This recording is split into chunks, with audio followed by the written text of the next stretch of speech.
I just want to make it clear that I've never had intentions of taking my twin sister's life. And if I could take back what I've done, I would in a heartbeat. On January 8th, 1992, an extraordinary event took place in the city of Camden. New Jersey identical twin girls Amanda and Anna Ramirez were born into the world. The girls arrived just minutes apart, like two little angels entering this life hand in hand. From their very first days, the sisters shared a special bond that only grew stronger over the years. The girls' parents, immigrants from Puerto Rico, had built a large, loving family in pursuit of a better life. Despite the hardships they faced on their journey to the American dream, they managed to keep their home warm and united. Amanda and Anna grew up surrounded by older siblings, with younger sisters arriving later. Yet the twins stood out from the rest with their uncanny resemblance and inseparable bond. From a very young age, the sisters were like two peas in a pod. They adored dressing alike, playing with identical toys, and spending every waking moment together. It seemed Amanda and Anna understood each other without words, sensing the other's moods and emotions. Even childhood squabbles were quickly forgotten as they became best friends again. I've seen photos of Amanda and Anna as children, and I must say their likeness is simply astonishing. It must have been challenging even for their parents to tell them apart at times. That closeness between sisters is unique, but it also had the potential to cause issues down the road. Watching Amanda and Anna during those years, one could only marvel at the strength of their connection. They were like two shoots of the same tree, reaching for each other, drawing strength and inspiration. Their parents and family took immense pride in their special girls and rejoiced that in this big, often harsh world, they had each other. Little did anyone know then what trials lay ahead and how their unique bond would impact the course of events. But in those carefree childhood days, everything seemed so simple and bright, with so many uncharted paths still to explore. The birth of twins is always something special, but Amanda and Anna's story is truly one of a kind. Their loving, close-knit upbringing built a strong foundation for their future lives. However, as we know, life often throws unexpected curveballs, and this case is a prime example of how even the strongest bonds can be tested by fate. From the very first days, Amanda and Anna's parents noticed their daughter's incredible bond that seemed to have formed in the womb itself. They recounted how in those early months, the sisters would even sleep in the same crib as though unable to be apart. This special connection only intensified over the years, forging Amanda and Anna into a true team. They did everything together, practically joined at the hip, unwaveringly following each other's every move. Observing them, I couldn't help but ponder just how powerful a twin bond can become and how it shapes their lives. The girl's mother, Mrs. Ramirez, warmly recalled how she nurtured the friendship between her daughters, wanting Amanda and Anna to forever remain each other's pillars. And the sisters did not disappoint. They learned to walk together, started preschool and school together, shared their most intimate secrets. It seemed nothing in this world could break their mighty sisterly union that only tempered with time. As a detective, I often encounter cases where close bonds between people become a trial for themselves and those around them.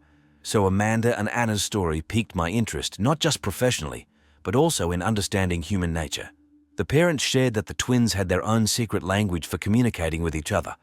At times, it was as if they could read each other's minds, anticipating the other's actions and desires. It was something unfathomable, like a telepathic link that existed only between the two of them. Even at school, teachers marveled at how Amanda and Anna could seamlessly complete each other's answers as one singular entity. This extraordinary sisterly bond inspired awe, but also raised concerns. Would it hinder their individual growth? Could the girls find their place in life alone, without their counterparts' constant presence? These were the questions that nagged not just the parents, but me as well as I delved into the details of this incredible story. Yet in childhood, it all seemed so idyllic. Amanda and Anna were blissfully happy together, and it appeared it would always be that way. They shared their most private dreams, supported each other's pursuits, rejoiced in successes and consoled failures. The sisters were two halves of a whole, unable to envision life without the other. Amanda and Anna grew up in an atmosphere of love, support, and unity. The large Ramirez family did everything in their power to provide the girls with a joyful, carefree childhood. The sisters played together, got into mischief together, attended family celebrations side by side. They adored dressing up in matching dresses and fooling those around them by pretending to be each other. Their parents smiled recounting those moments when even they couldn't tell their own daughters apart. It was a true test for everyone, but also a source of laughter and delight in the Ramirez household. At school, the twin sisters stuck together too. They excelled equally in nearly every subject, often doing each other's homework assignments. Yet teachers didn't scold Amanda and Anna too harshly for such antics, as the sisters demonstrated excellent grades and behavior. According to their school friends, Amanda and Anna operated as a team, always ready to help one another out. Even during tests, the sisters managed to discreetly pass notes with answers. It was something incredible, as if they could read each other's minds. The twins grew into kind-hearted, good-natured, and joyful young women. They easily connected with people and lit up any group. Amanda and Anna dreamed of becoming nurses to help the sick and ailing. And though their family lacked the funds for both daughters' education, their parents vowed to do whatever it took to make their girls' dreams come true. With tears in her eyes, Mrs. Ramirez recounted how she and her husband worked tirelessly to give Amanda and Anna the chance to attend college. It was their shared dream, and they were willing to make any sacrifice for their children's happiness. Amanda and Anna's classmates and friends always remarked on their kindness, sincerity, and willingness to lend a hand. The girls were the true jewels of school life, ever smiling, welcoming, and open to connection. They enthusiastically participated in all kinds of events, from charity fairs to school plays. It seemed nothing could cast a shadow over their happy childhood and carefree adolescence. Yet life brings not just joys and triumphs, but obstacles too that must be overcome. For Amanda and Anna, the trial came in the form of their father's illness. Mr. Ramirez fell gravely sick, leaving the family in dire straits. But even in those dark times, the sisters never lost hope, supporting each other every step. They banded together even tighter, striving to help their mother and ease their father's suffering. This period became a true test of their spiritual fortitude and sisterly bonds' resilience. But that carefree childhood passed quickly, and the sisters had to grow up. Anna was the first to marry her beloved Louis and give birth to 3 wonderful children. She became a doting mother who spared no effort for her little ones. At the same time, Anna completed nursing courses and began working as a licensed nurse. Patients and colleagues adored Anna for her kindness, warmth, and willingness to help at a moment's notice. As her co-workers recounted, Anna was a true angel in the hospital, always smiling, compassionate, and tireless. She had a knack for lifting every patient's spirits, finding the right words of solace and support. Anna worked hard to secure a bright future for her kids. Yet despite her busyness, she always made time for her large family, especially her beloved sister Amanda. Anna often visited her parents, sisters, and brothers. Chatting with Amanda nearly every day, the girls would talk for hours on the phone, sharing experiences and supporting each other. Even distance and life's troubles couldn't weaken their special bond. It seemed to only grow stronger over the years, helping the sisters overcome any hardship. Unlike her sister, Amanda was in no rush to marry. She too completed nursing courses and began working at the same hospital as Anna. The girls were together again like in childhood, now saving lives side by side. Colleagues joked that with nurses like the Ramirez sisters, any patient would recover in no time, as they were a true guardian angel team. Like Anna, Amanda was always ready to lend a hand, uplift with a kind word and sincere smile. Patients adored her warmth and compassion, while colleagues respected her professionalism and dedication. In her free time, Amanda often visited her sister to play with her nieces and nephews and catch up with Anna. The sisters could spend hours in the kitchen over cups of coffee, reminiscing about childhood and discussing their girlhood dreams. They laughed until they cried, recounting hilarious tales from the past, and cried sharing each other's pains and disappointments. These moments of sisterly closeness were the most precious for them, for it was in those instances that they truly felt happy and needed by one another. Amanda too dreamed of getting married and having children, so she actively helped Anna care for her babies, gaining first-hand experience in motherhood. The first years of Anna's eldest daughter's life unfolded under the watchful eyes of her loving mother and doting Aunt Amanda. This allowed the sisters to bond even tighter and preserve their special connection. And for Amanda, caring for her niece became an invaluable school for future parenthood. She joyfully played with, fed, bathed, and doted on the little one. Anna joked that with such a great helper, she could have 10 kids, and Anna herself was in dire need of her twins' assistance juggling 3 young children plus work. The young mother could barely keep up with all her duties. Amanda tried to be there, offering her shoulder in the toughest moments. She visited her sister every weekend, helped with cleaning, cooked delicious meals so Anna could get some rest. The sisters strolled through parks with the kids, went shopping, discussed their girly secrets. These were moments of true happiness and unity when it seemed the whole world revolved around their small yet mighty family. Eventually, Amanda got a boyfriend and unexpectedly became pregnant. It was a real surprise for both sisters, but they knew they'd tackle any challenge together. Now it was Anna's turn to fully support her sister, sharing wisdom and advice. The girls jointly prepared for the arrival of their parents' first grandchild and Amanda's firstborn. They spent hours picking out baby items, setting up the nursery, dreaming of what he would be like. Amanda's pregnancy was not an easy one, with severe morning sickness and swelling. But Anna was always by her side, ready to help and encourage her sister. She drove Amanda to all her medical checkups, monitored her well-being, ensured she ate properly and didn't overexert herself. Anna understood how crucial it was for Amanda to feel protected and needed during this difficult time. And then that long-awaited day finally arrived. Little Alex, Amanda's firstborn and Anna's nephew, entered the world. The sisters couldn't get enough of the tiny bundle who resembled them both so much. Together they cared for, bathed, and lulled the baby to sleep. Alex became yet another proof of their inseparable bond, one more thread tying their fates tightly together. Motherhood transformed Amanda, making her more responsible and wise. Now she understood her sister's anxieties and joys even better.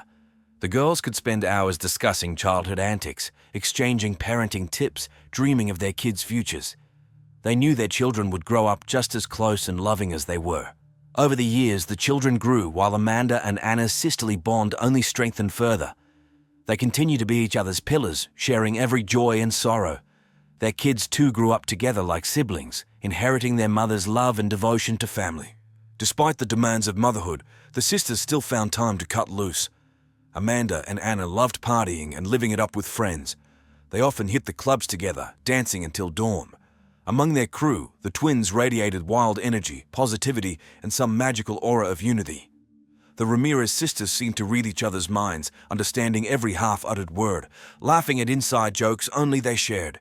On June 22, 2019, Amanda and Anna went out partying again. At that point, they were 27, with Anna raising 3 young kids, while Amanda had recently given birth to her first daughter and was battling postpartum depression. But despite the exhaustion and responsibilities, the sisters decided to let loose and dance like old times. The girls first had fun at a club with friends. Around midnight, the group headed to their cousin's place. There, the sisters continued drinking, laughing, and snapping carefree selfies. In one photo posted to social media around 5 a.m., the beaming twins posed with drinks in hand, the caption reading they were feeling those positive vibrations. Little did anyone know then that this picture would become the sisters' final living image. As the detective who investigated this case, I understand how precious every moment spent with loved ones truly is. That photo became a symbol of just how fragile human life can be and how crucial it is to savor every instant while we can. In that snapshot, Amanda and Anna look carefree and joyful, blissfully unaware of the tragedy looming just ahead. Around 5:30 a.m., tragedy struck. It was at that moment that Anna suffered a deep stab wound to her chest and collapsed bleeding onto the sidewalk outside her cousin's home. The police received a frantic 911 call around 5:40 a.m. from Amanda. The terrified woman pleaded for help, screaming that her sister was injured and bleeding profusely. Before medics and cops arrived, Anna was still breathing but soon lost consciousness from the trauma and blood loss. An ambulance rushed the victim to the nearest medical center. Doctors fought for nearly an hour to save Anna's life, but at 6:20 a.m. they pronounced her dead. The severe stab wound proved fatal. The mother of 3 had perished in the arms of medical staff. This tragic event came as a true shock to the Ramirez family and all who knew Anna. The horrific news of her death spread like wildfire through the small town, leaving a trail of unanswered questions in its wake. No one could believe that this joyful, loving woman had left this world so young under such mysterious circumstances. For Amanda, losing her sister was the hardest blow of all. In an instant, she lost her closest kin whom she'd walked through life side by side with. The pain of this loss was unbearable, the realization that Anna was gone for good seeming like a waking nightmare to escape from. But the harsh reality was that Anna had truly passed, forever changing the lives of her loved ones. Now the Ramirez family would have to find a way to keep living without her, raise her children, remember her with love and sorrow. And Amanda would have to grow accustomed to never being able to hug her sister, seek her advice, or simply sit in silent sisterly company again. Anna's death left a whirlwind of questions unanswered. What had happened that fateful night? Who could have wished harm upon this kind-hearted woman? Was it an accident or intentional crime? The answers still needed to be found, and that became the primary mission for the police and detectives investigating the case. But whatever the official findings, for Anna's loved ones, she would forever remain a loving daughter, sister, mother, and friend. Her bright spirit would live on in their hearts, her memory providing warmth in the darkest hours. The shocking news of Anna's death left the entire Ramirez family stunned. No one could believe that some madman had inflicted a fatal wound upon the young mother in the middle of the street. After all, Anna was a kind, compassionate girl with no enemies or ill wishes, no run-ins with the law. So who could have dealt with a nurse so brutally? A blind coincidence or someone from her inner circle? Amanda's behavior immediately raised many questions for the police. Her clothing was covered in stains of her dead sister's blood, while her hands bore fresh cuts characteristic of a struggle over a knife. Moreover, neighbors claimed to have heard a loud argument between the sisters, but no male voices. These details compelled investigators to pay special attention to Amanda and her possible involvement in the tragedy. At first, Amanda refused to let the officers into her cousin's apartment, insisting she had just accidentally cut herself. But the bloody footprints on the floor and blood-stained kitchen knife in the sink made detectives suspect a complex case of family violence. The woman was taken in for questioning, where she would have to explain her behavior and recount everything that happened that fateful night. During interrogation, Amanda acted strangely and ambiguously. She oscillated between crying and pleading for belief in her innocence, then abruptly shutting down and refusing to answer questions. She claimed not to remember many details due to alcohol intoxication, that she and her sister had argued over something trivial, followed by a blackout. Such testimony only strengthened investigators' suspicions about Amanda's role in the murder. Other party guests confirmed the sisters had indeed quarreled before Anna stormed out alone. But no one could say precisely what happened next and how she sustained her fatal injury. Forensics showed the knife used to kill the woman belonged to the owners of the apartment where the party took place. However, no fingerprints were found, and the sister's cousin swore he wasn't involved in the crime. This tangled case became a true challenge for detectives. On one hand, all evidence pointed to Anna's killer being someone in her inner circle, possibly even her own sister. But on the other, the motive for such a brutal crime remained unclear. After all, the Ramirez sisters had always been renowned for their inseparability and genuine love for each other. Who and why would want to shatter that special bond? As the investigation dragged on, the Ramirez family tried to recover from the horrific tragedy. They couldn't fathom Amanda intentionally harming her own flesh and blood, offering her unconditional support. But lingering doubts and unanswered questions tormented them. Why was Amanda acting so strangely? What really transpired that night? And would they ever uncover the truth about Anna's death? These questions haunted Anna's loved ones and friends. They understood the answers could prove too painful and shocking. Yet they also knew without the truth they couldn't truly move forward, couldn't properly bid Anna farewell and find solace. Initially, Amanda tried convincing the police she had simply found her already injured sister on the sidewalk. She claimed to have approached Anna, attempted to stop the bleeding, and gotten covered in blood herself in the process. Then, scared, she ran to the apartment to await the ambulance. But this version poorly aligned with the defensive cuts on Amanda's hands that immediately raised investigators' suspicions she was hiding something. They began scrutinizing her testimony more thoroughly. The woman quickly realized she wasn't being believed and changed her story. Now she insisted that she and Anna had been drinking at their cousin's place when they abruptly got into an argument, even resulting in Anna slapping her. Afterwards, Anna left the home while Amanda stayed behind with their cousin. 45 minutes later, she went outside and discovered her sister's bloodied body. This account seemed more plausible, yet still left many questions unanswered. Investigators tried determining what exactly the sisters had quarreled over and whether it could have motivated a murder. But Amanda kept altering her statements, getting muddled in the details, unable to clearly explain what happened. At times she claimed not remembering the conflict's cause, then suddenly recalling minor insults that supposedly escalated into a physical fight. Such inconsistent, contradictory testimony only deepened detective suspicions about Amanda's involvement in the crime. They suspected she was concealing something, perhaps trying to cover for herself or someone else. But proving it was no easy feat with no direct evidence against Amanda, while her statements continually changed. Interviewing other witnesses didn't clarify matters either. The sister's cousin corroborated they had fought, but insisted hearing and seeing nothing suspicious. Neighbors reported loud shouts and scuffling noises, but none could pinpoint precisely who exited the building and when. Investigators found themselves at a dead end. All signs pointed to a crime of passion, yet the motive and circumstances remained baffling, and Amanda's convoluted statements only further muddied the waters. Meanwhile, the Ramirez family grieved their terrible tragedy. They couldn't fathom Anna being gone, desperately searching for answers. Parents and relatives tried supporting Amanda, believing her innocence, yet tortured by lingering doubts. Why was she acting so strangely? What really happened that night? And would they ever uncover the truth? For Amanda, the situation became a true ordeal. She had to live daily with the burden of guilt and suspicion, respond to uncomfortable questions from detectives and kin, reliving that horrific moment she claimed to have discovered her sister's body again and again. And though the woman maintained her non-involvement, her own memories and feelings grew increasingly tangled, tormenting her every waking moment. Would Amanda be able to prove her innocence? Could the investigation unravel this complex knot of contradictory testimonies and find the real killer? And what price would the Ramirez family have to pay for the truth about Anna's death? Amanda claimed not to remember the reasons for arguing with her sister. She had drunk too much that night. She then recounted how, after being slapped, something seemed to short-circuit in her head. She blacked out, only coming to while standing over bloodied Anna with a knife in hand. Terrified, she tossed the knife in the sink and called an ambulance. The woman wept bitterly, begging to be believed that she hadn't wanted her little sister dead. Her testimony rang sincere yet raised many questions and doubts for investigators. Detectives concluded Amanda was holding something back. It was doubtful a simple quarrel after 27 years of an ideal sisterly bond could escalate into such a bloody attack. Those mysterious lapses in memory also raised major skepticism. Police suspected Amanda had long harbored resentment towards her sister that came bursting out in a drunken rage with a knife. They began carefully examining the sister's past, searching for possible triggers for conflict.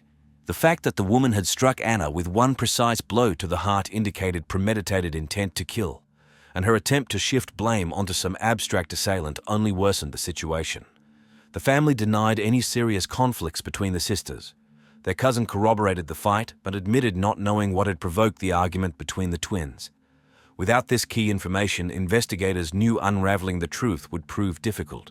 The defensive cuts on Amanda's hands seemed to confirm her account of struggling over the knife. But if events unfolded as she claimed, why brandish a deadly weapon during a tiff with her sister in the first place? And why not immediately call an ambulance instead of returning to the apartment? These lingering questions tormented detectives striving to reconstruct the night's fateful events. Amanda couldn't answer those questions. She insisted remembering precious little from that evening, too intoxicated and ravaged by postpartum depression. But despite her tears and pleas for belief, police remained convinced something horrific had transpired between the sisters that morning Amanda wasn't divulging. Whatever it was had culminated in one sister's death with a knife in the other's grip, and now investigators had to determine whether it was tragic accident or premeditated murder. As the probe dragged on, the Ramirez family struggled to find solace and understand what had befallen their girls.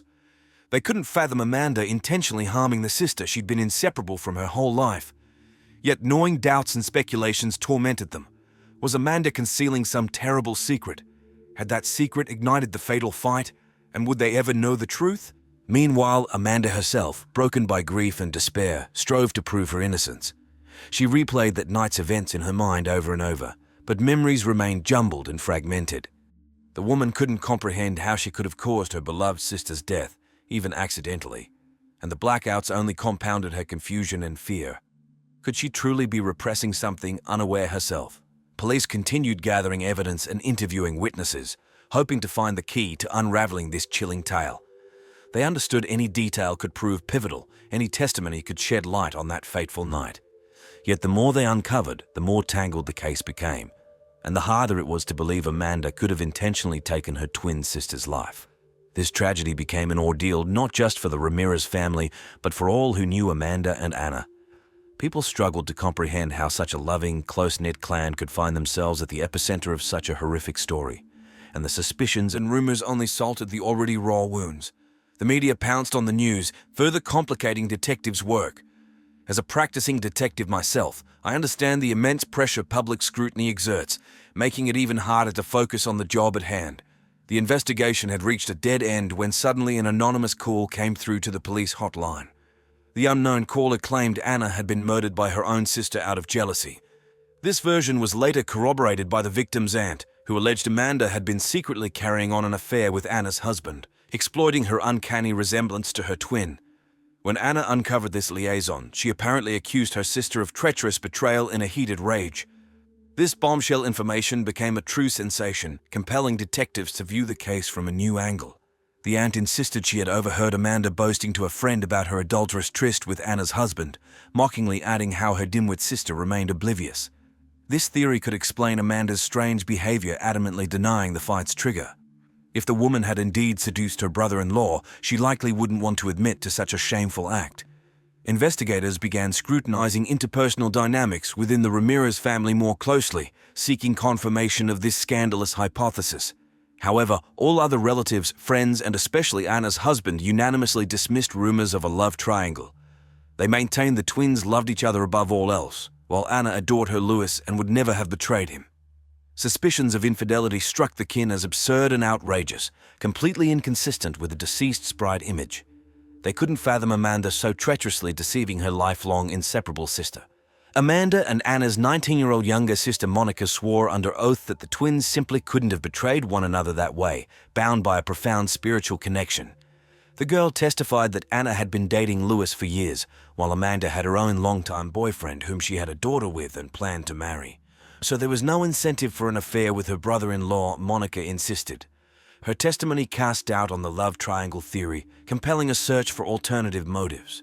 When police notified Amanda of her sister's death, she allegedly flew into hysterics. According to Monica, who was on the phone with Amanda in that moment, her sister wept so inconsolably and begged for belief that her tears clearly stemmed from genuine anguish rather than a treacherous deceiver's feigned remorse. The family continued maintaining the police investigation files amounted to unfounded speculation and slander. They couldn't accept Amanda being capable of such a horrific crime. Investigators found themselves in a difficult position.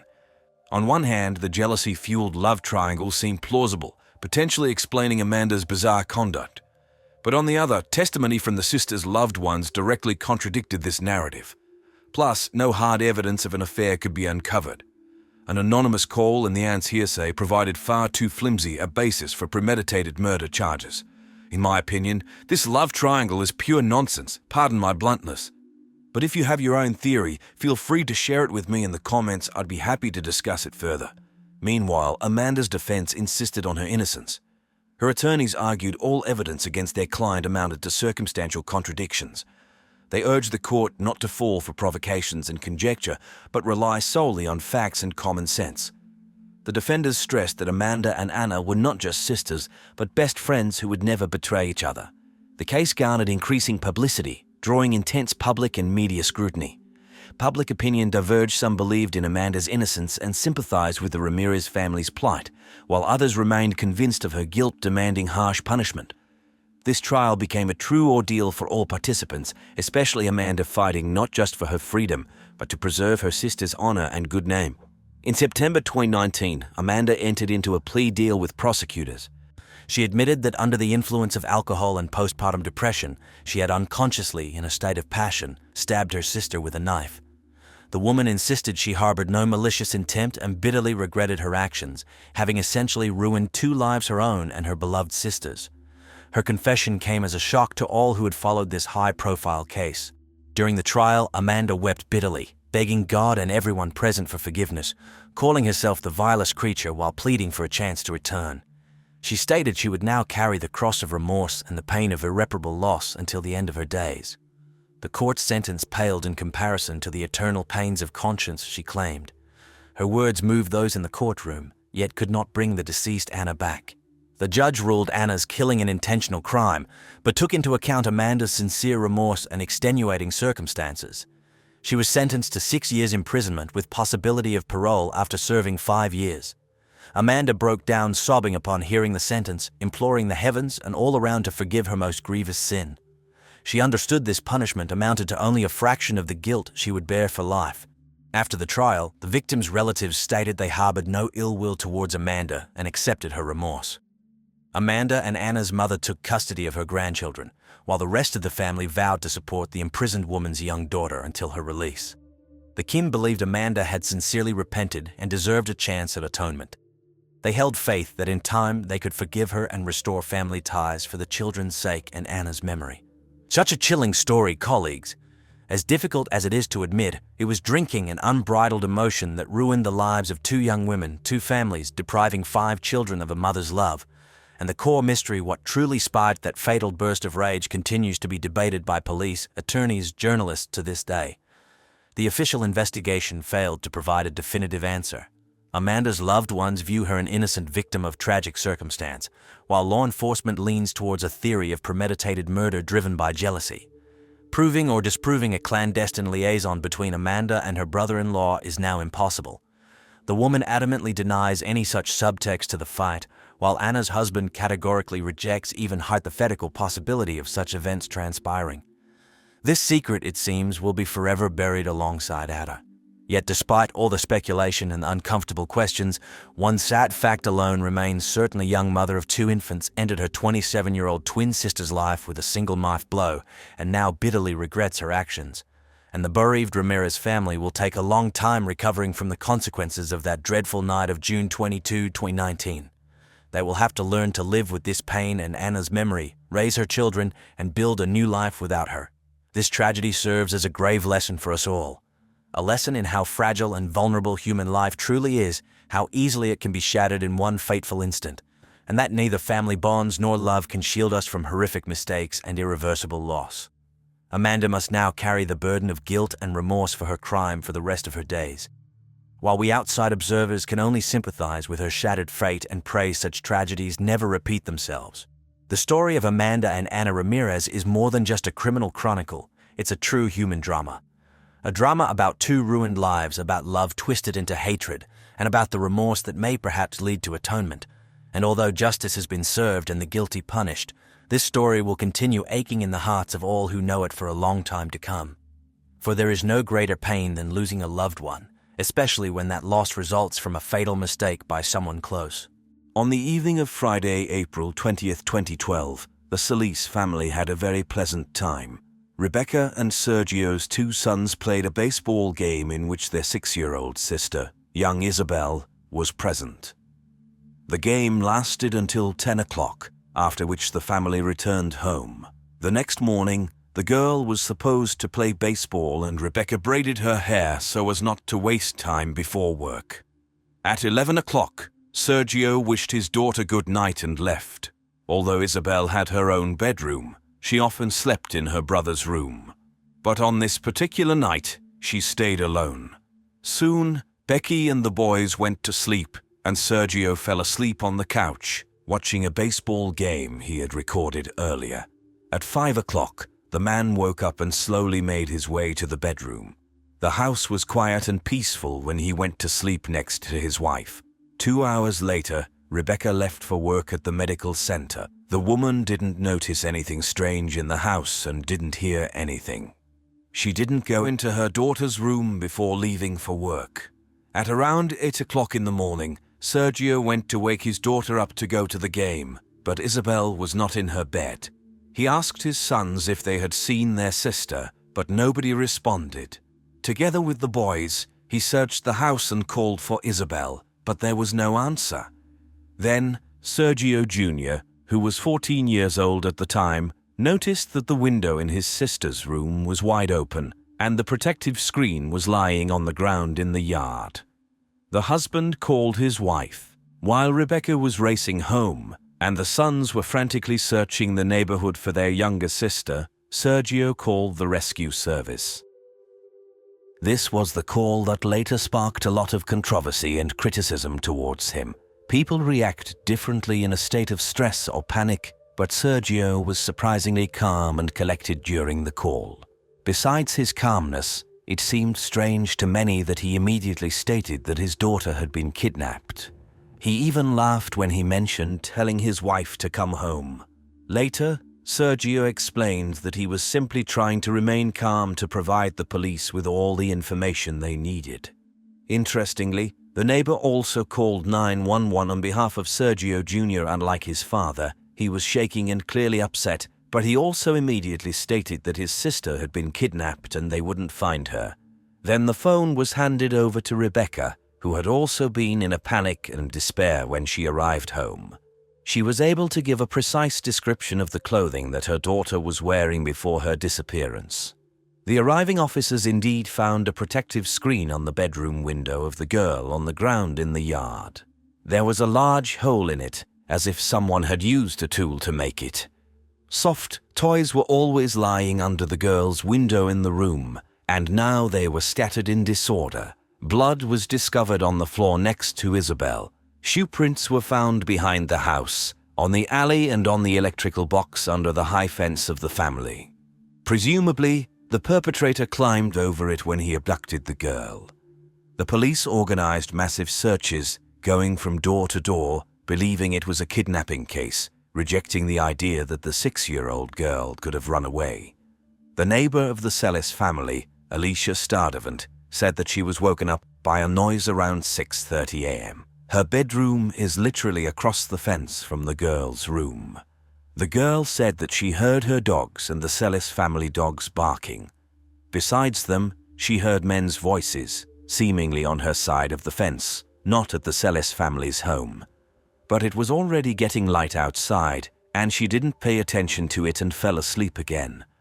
Alicia noted that the men did not lower their voices or whisper, and she didn't think for a second that there was also a small child there.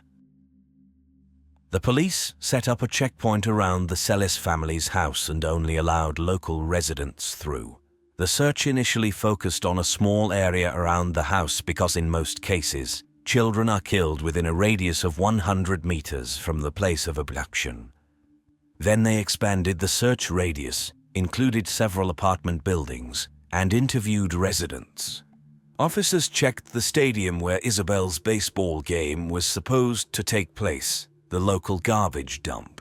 The lakes and ponds were inspected with underwater cameras and sonars. Forensic experts and search dogs searched the Sellis family's home, and border guards distributed photos of Isabel because when children go missing in Arizona, there is a high chance they end up on the other side of the border with Mexico.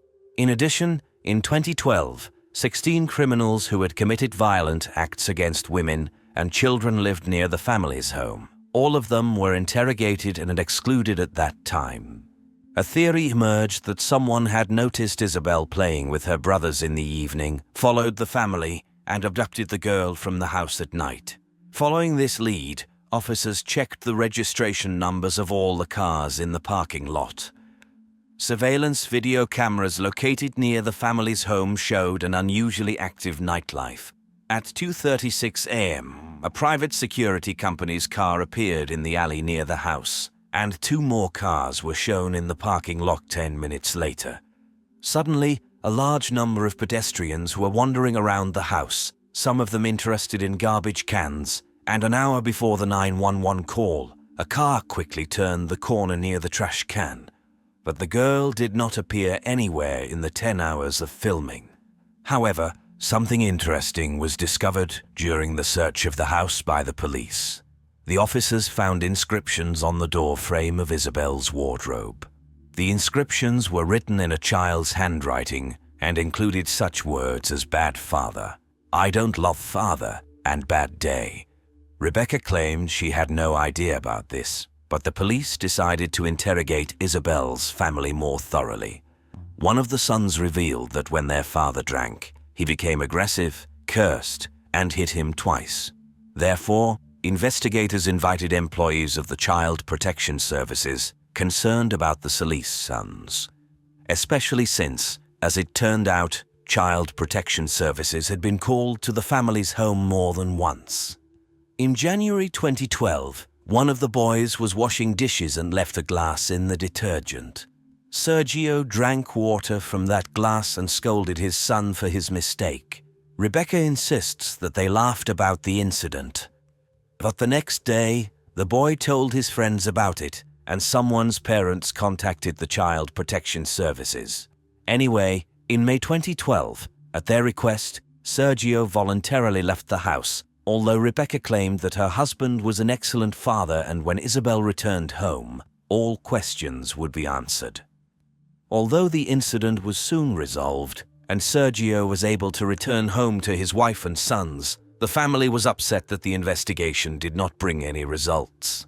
Although the incident was soon resolved and Sergio was able to return home to his wife and children, the family was upset that the police continued to focus on them, especially Sergio, despite never being named a suspect.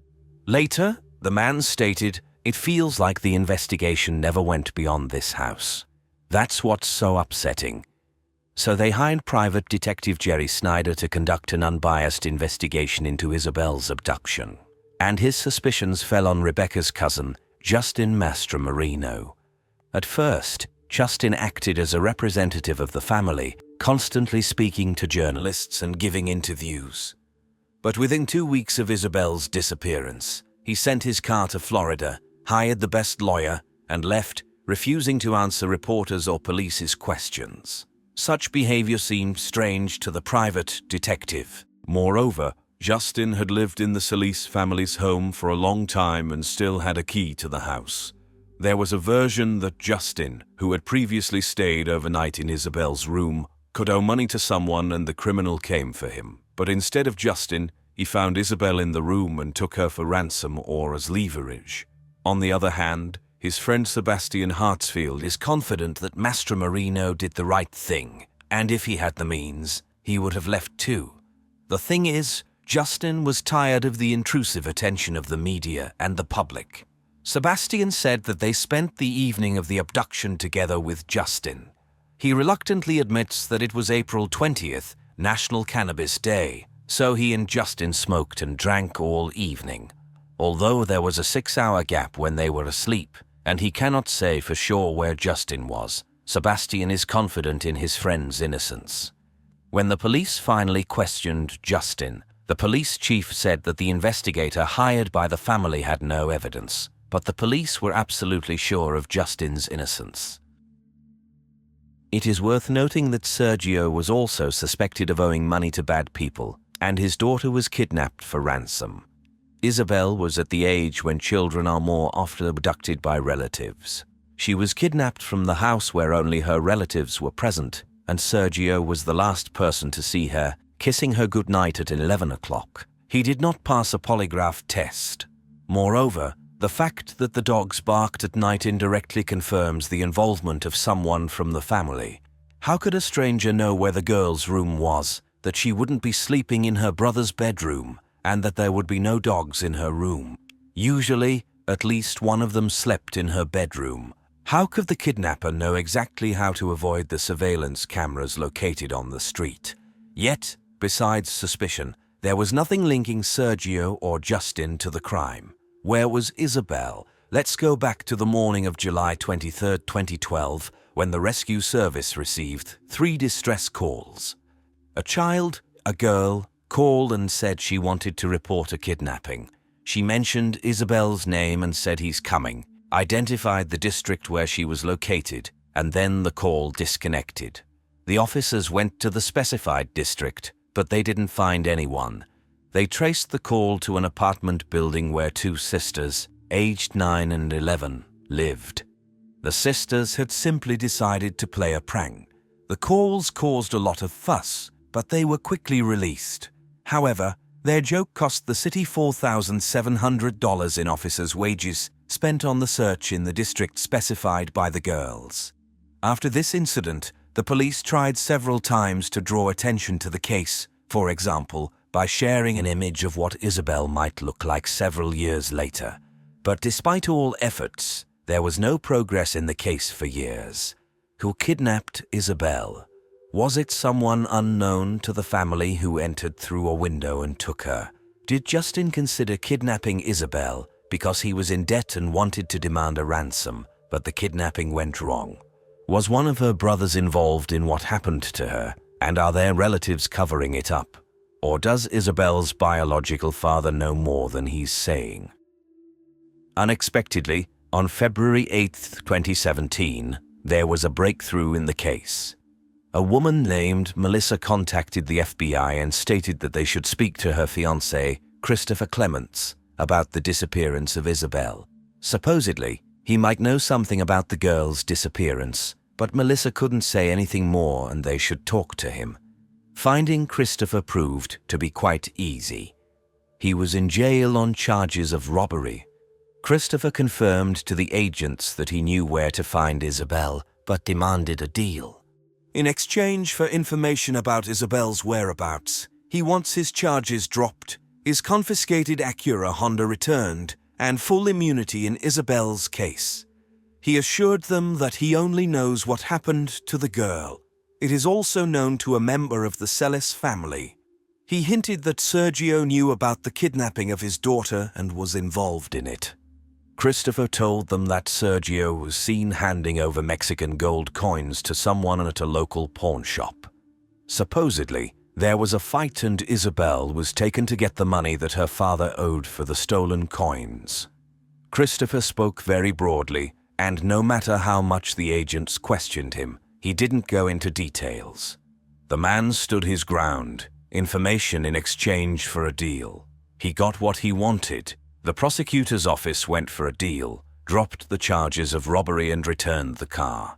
The man revealed where to find Isabel, and on March 3, 2017, the police and the FBI found her remains. Rebecca and Sergio Solis faced the grim confirmation that Isabel had left forever. Whatever dreams they had of a happy reunion were destroyed. However, the deal did not give Christopher Clements the desired freedom. Instead, he was transferred to the Maricopa County Jail, where he was charged with another robbery. The agreement did not provide full immunity, which Christopher insisted on in Isabel's case. Investigators began digging deeper into the man's past. He started his criminal career at the age of 16 by committing first-degree violence. Since then, he had repeatedly gotten into trouble. The man's ex-wife said that Christopher was obsessed with adult movies, often brought girls from strip clubs home, and she was forced to sleep in the car until they left. And at the time of Isabel's disappearance, he worked at a shopping center only 2 kilometers away from her home. Undoubtedly, detectives checked Sergio's connection to the nearby pawn shop mentioned by Christopher. They found out that 21 gold coins were stolen from the woman's house 2 months before Isabel's abduction, and they believed that Christopher committed the theft. The surveillance camera captured him entering the pawn shop hours after the theft, delivering the goods, and receiving the money. The video did not suggest Sergio's involvement or any connection to the case. Most likely, Christopher was just studying the accusations against Sergio, which were mentioned in the press, and was talking to agents, trying to cast a shadow on the girl's father. The police received several search warrants, including one for the house where Christopher and his fiancée Melissa used to live. In one corner of the yard, investigators found a sheet of plywood under which was a plastic container containing ashes and several gruesome discoveries, including a faded lilac child's hoodie with a hood and a school assignment of a very young child with the name Mercedes on it. Her full name was Isabel Mercedes Celis. They also found indecent photos of girls aged 3 to 13 on Christopher's devices. Searches on his computer included Isabel Celis, unsolved cases in Arizona, and child killer acquitted. A former acquaintance of Christopher's said he talked about the Isabel case and let slip that there might be evidence in the trunk of his car, so it was crucial to bring it back. The car was described as a Honda Acura that was returned to the man in exchange for information about Isabel's whereabouts. It is still unknown how Isabel died, but according to the same acquaintance, she was suffocated and her body was doused with chemicals. The man remembered that Christopher showed him photos of the Celis house that he had hidden in a Bible in his room. Investigators obtained a warrant for this Bible and indeed found pictures of the house. 2 months later, the Tucson police chief announced that they had a suspect, 36-year-old Christopher Clements, who had been charged with not 1, but 2 murders. The thing is, on March 3, 2017, when Christopher described to agents the location where they would find Isabel, he mentioned an important marker, a pile of tires that clearly did not appear there in just 1 day. This instruction immediately alarmed the agents, because a few years ago, the police found the body of a teenage girl from Tucson near that same tire pile. The girl's name was Maribel Gonzalez. In June 2014, 2 years had passed since Isabel's disappearance, when a rescue service dispatcher answered a horrifying call. A woman reported a body she had noticed by the roadside. The police who arrived on the call found signs that someone had been dragged on the ground, the smell of decay, and a naked body buried under the pile of tires. It was a location significantly distant from the nearest houses. The police shared with the media a photo of a chain with an anchor that the girl was wearing, as well as a tattoo on her collarbone, in hopes that the public would help identify her. Indeed, several people called the police saying that it was 13-year-old Maribel Gonzalez. Maribel's family said that she was seeing a 20-year-old man named Mariano. They had been together for 3 years but broke up a month before Maribel disappeared. Mariano told the police that she sent him a message around 11 to 12 p.m. on the day of her disappearance, asking him to pick her up because she had a fight with her mother. He ignored her message because he had to get up early for work. He never saw her again. Her boyfriend said that she loved to walk alone, even at night. She also liked to go to the mall, the same one near Isabel's house where Christopher Clements worked.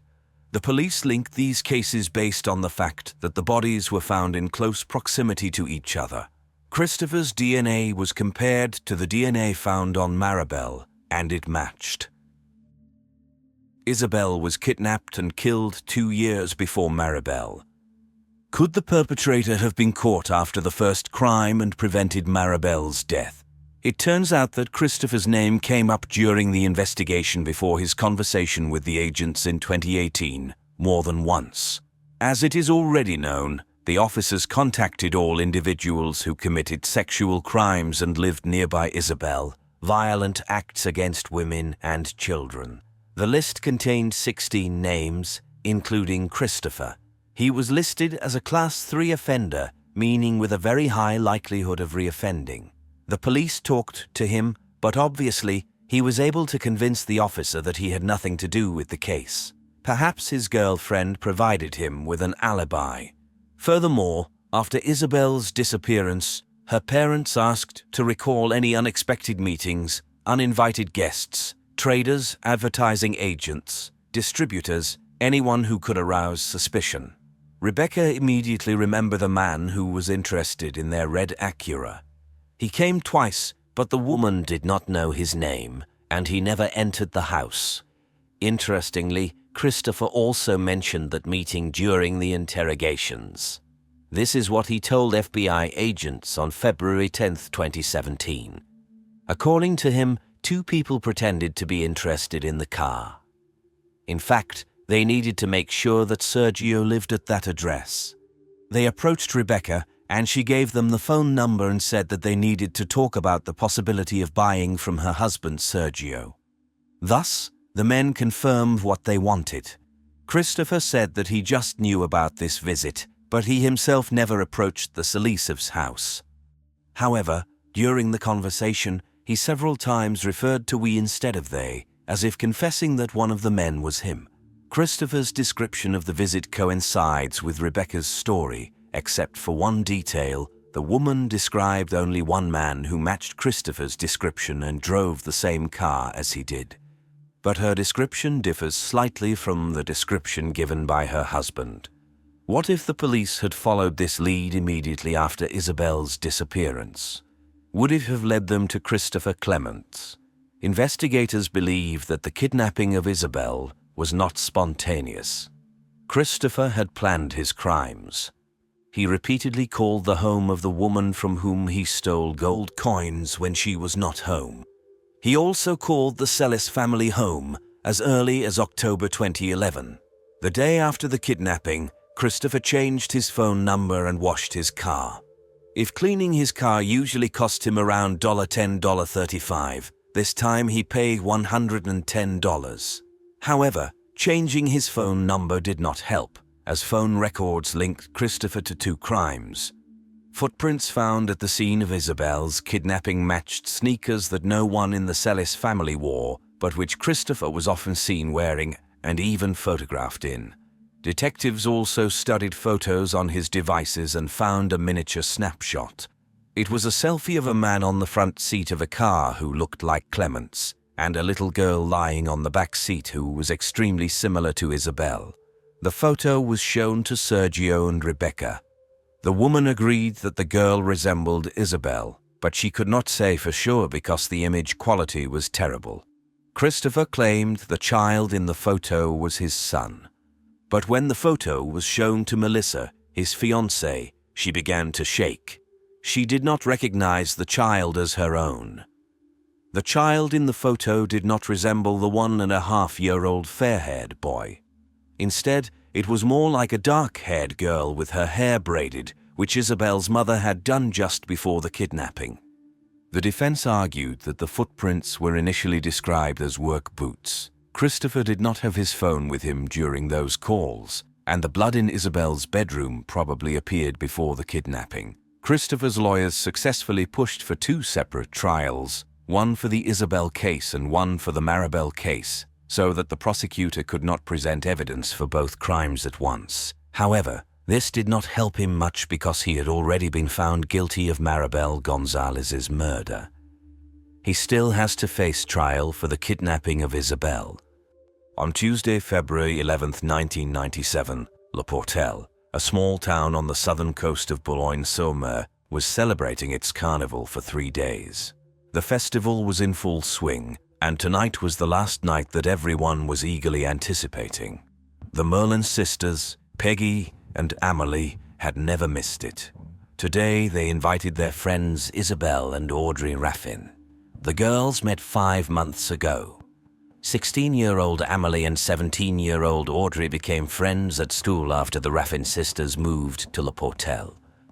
Soon they became inseparable, just like their older sisters, 20-year-old Peggy and Isabel. The girls spent the entire half of the day getting ready. Everything had to be perfect for the carnival evening. Finally, they were ready. Peggy transformed into a marquise, Amélie into Pierrot, Audrey chose a musketeer costume, and Isabel turned into an Indian.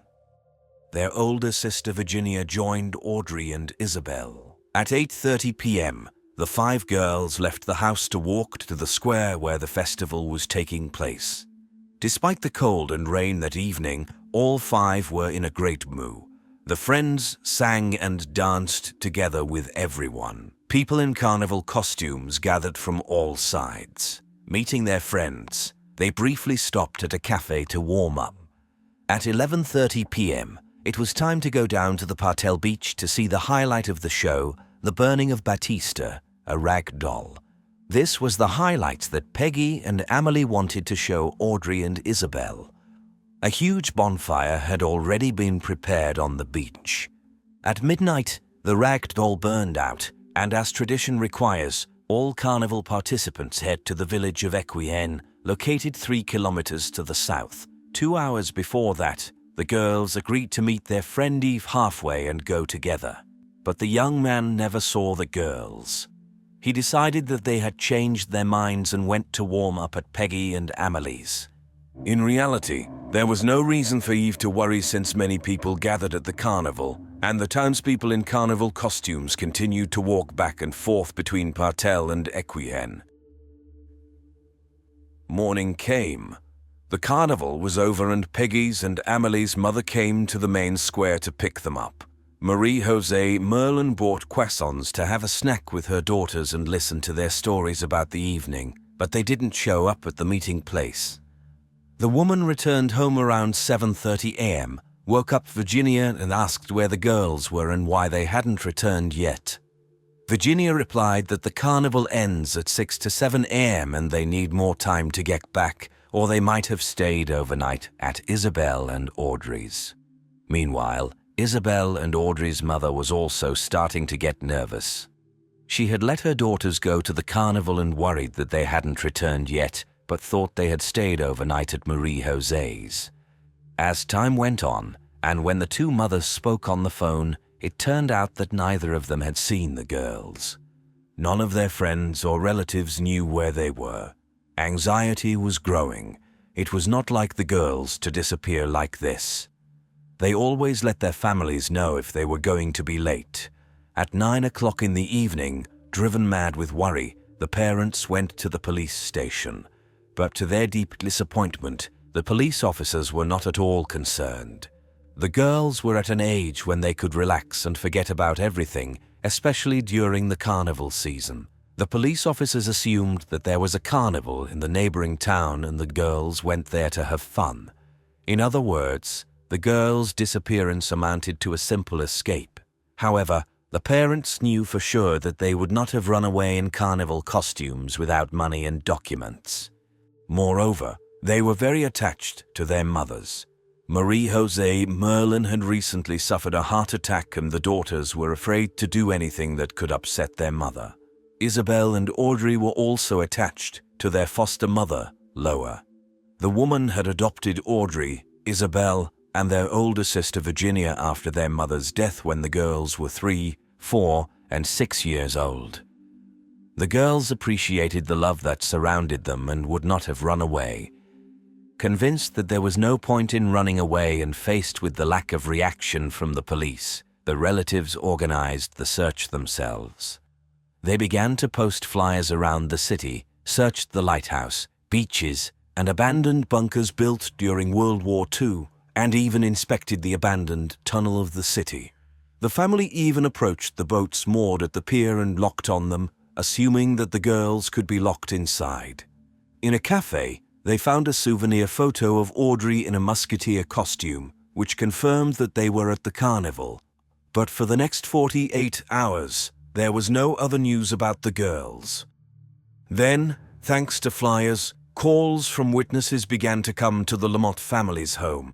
People confirmed that they had seen the girls in Portel and remembered 4 outfits. But after the crowd headed to Equain, no one saw them. What is even more disturbing, witnesses reported a white van with white stripes, the passengers of which were staring at the walkers, following them, and generally behaving suspiciously. They also attracted increased attention because on that carnival evening, they were without costumes. This was a very interesting lead, but the police continued to adhere to the version of the escape. Families who were tired of hearing the same excuses decided to alert the press. Fortunately, journalists did not believe the escape version, and on Sunday, February 16th, an article appeared in the local newspaper. The journalist mentioned the van with green stripes. Reporters from all over the country picked up the story. Faced with pressure from the media, the prosecutor finally acknowledged that the escape may not be the only version of what happened. After 6 days of the girls' disappearance, the investigation started from scratch. The police quickly confirmed that a specific van was spotted on the night of the carnival and found witnesses, a family of 2, who reported the car's license plate number. At the same time, another call came into Laura's house. The woman reported that the wanted van was located in a neighboring village. According to the woman, it belonged to 2 scrap metal dealers who were well known in the village for their crimes. The woman added that they needed to hurry because the brothers were already repainting the van. With the license plate number, the police also identified the brothers as Jean-Michel and Jean-Louis Jordan. Could the brothers be the kidnappers of the 4 girls? It turned out that the brothers were long known to law enforcement. They grew up almost uneducated in completely unsuitable conditions for normal life. These people lived separately from society. According to rumors, their mother practiced incestuous relations with her sons, and their father was an aggressive alcoholic. 38-year-old Jean-Louis is the eldest in the family. He suffers from developmental abnormalities, was convicted of harassing girls, and spent 1.5 years behind bars. Barely released from prison, he received 10 years for violence against a girl but was released after 5. His brother Jean-Michel's criminal career is even more impressive. At 15, he attacked a 12-year-old girl so fiercely that he was sentenced to 10 years in prison, which is rare. After his release from prison, when his wife was preparing to become a mother, he killed his ex-girlfriend, 18-year-old Anita Dassonville. He was sentenced to 15 years in prison but was released after 9. Jean-Michel was married and had 3 children, one of whom, young Jennifer, died of meningitis. His second wife described him as a great husband and caring father, an opinion that was not shared by many. Those around him considered him a bundle of nerves with muscles. If young girls fell into the hands of the brothers, one should beware of the worst. The police had enough of this to interrogate the brothers. On Wednesday, a week after the girls' disappearance, the police carried out a large-scale operation to detain the Jordan brothers. And if they are the ones holding the girls, The slightest mistake could be fatal. Upon arrest, the brothers did not resist, but were surprised by the police's appearance. There were no girls in the house, although what the police saw there horrified them. The house resembled more of a dump, and there was a strong smell of filth. A little boy sat half-naked next to a German shepherd and was eating from a dog bowl. In total, there were 9 people living in the house, including 5 children under the age of 12. The police seized a van. It had been repainted, but what was even worse, the interior had been thoroughly clean. What are the brothers trying to hide? A race against time began for the investigators. They can only detain the brothers for up to 48 hours and need to make them talk, because right now they have suspicions, but absolutely no physical evidence. The brothers insisted in unison that they had not approached the carnival square. However, after the testimony of numerous witnesses was presented to them, they admitted to simply passing by but swore they had not crossed paths with any of the girls. By Friday morning, after the brothers had been in custody for 30 hours, time was running out for the investigators. So they decided to change tactics. The detective knew that the brothers had a younger sister who had disappeared long ago and was likely already dead. Jean-Louis was deeply attached to his sister and had been grieving her loss for a long time.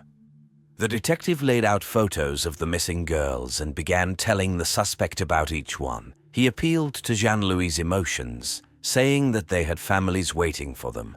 Although they couldn't save his sister, there was still a chance to help the girls and return them to their families. At these words, Jean-Louis leaned back in his chair, sighed, and declared that the girls were dead and that he was directly involved. He agreed to show where the bodies were buried.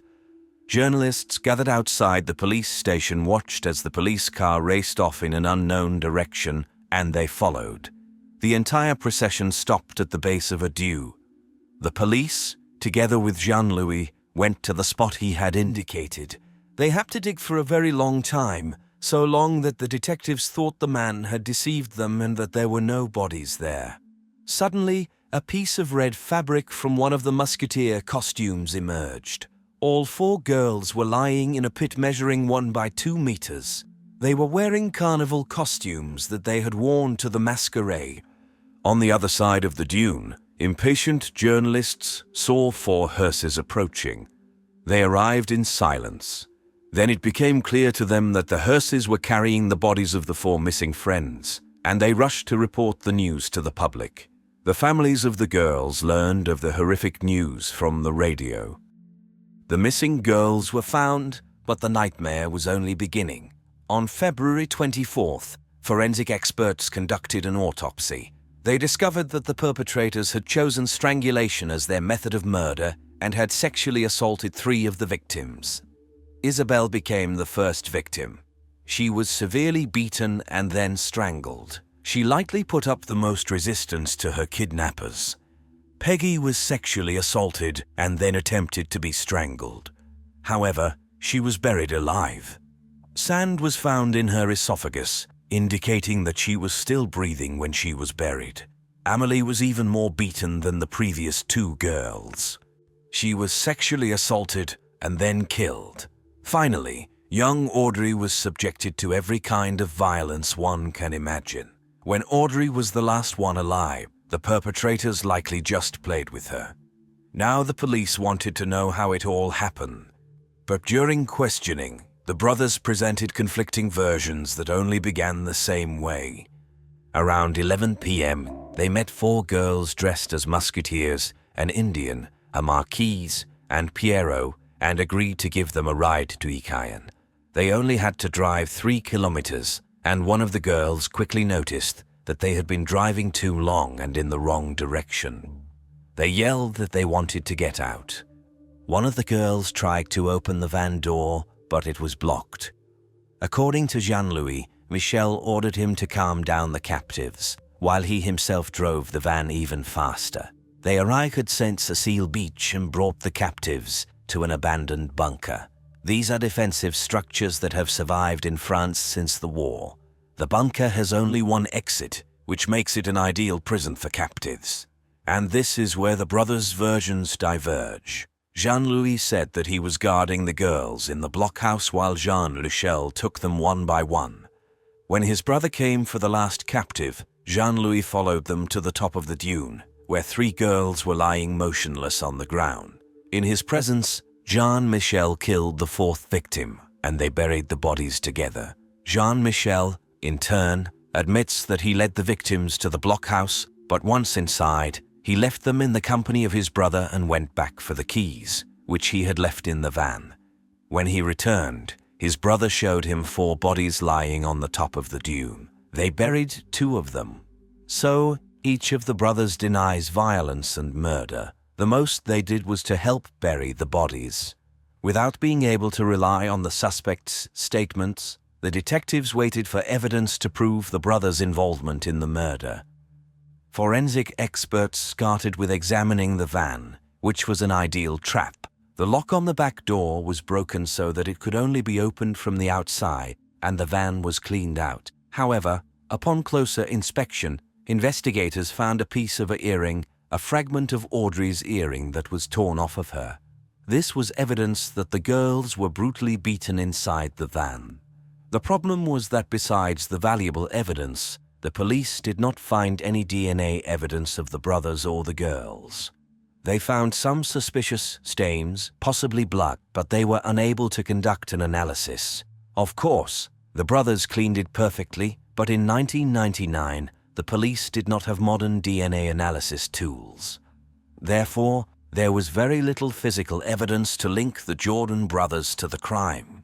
The DNA found on the victims' bodies did not allow for the exact identification of the perpetrator. Learning about this, Jean-Michel used this opportunity to retract his previous statements and deny any involvement in the crime. With minimal evidence and conflicting testimonies, the investigation could only rely on the reconstruction of the crime scene. Jean-Michel refused to cooperate, so the words of Jean-Louis were the only ones that could be verified. He showed the path that he, his brother, and the victims took towards the blackthorn bush. More accurately, they didn't walk, but rather crept because they first had to descend to the beach and then move along the boulders. It is important to remember that it rained on the night of the tragedy, and the tide reached almost to the blackthorn bush. Could 2 brothers lead 4 girls against their will over wet and slippery stones in pitch darkness? But Jean-Louis insists that his brother then escorted each girl to the top of the dune. He describes the order in which his brother led the girls, of course not by name, but by their masquerade costumes. However, in the blackthorn bush, it was pitch dark, and the brothers had no flashlight. How could he have seen their costumes?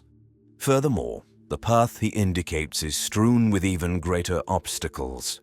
There is barbed wire on it, on which no piece of fabric was found, although the girls could not have crossed it without tearing their elaborate masquerade costumes. A careful examination of the girls' costumes did not reveal any tears or even snags. After this reconstruction, there were more questions than answers. The main ones being, under what circumstances were the girls killed, and how did the brothers divide the roles between themselves? The psychiatrist who talked to them described them as dangerous predators, especially Jean-Michel. Could either of them have remained hungry? Yet each of them insisted that at most, they helped the other bury the bodies. Now that the investigation is over, the jury will have to decide this dilemma. On October 16, 2002, the trial of the brothers began in St. Amma. During the trial, it became known that a few days before the carnival, the predators were already searching for prey.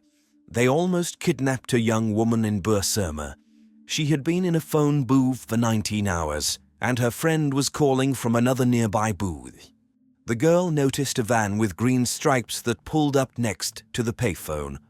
The driver, whom she identified as Jean-Michel, stared at her intently when Jean-Louis appeared, ready to pull her inside by force. Luckily, her friend approached at that moment.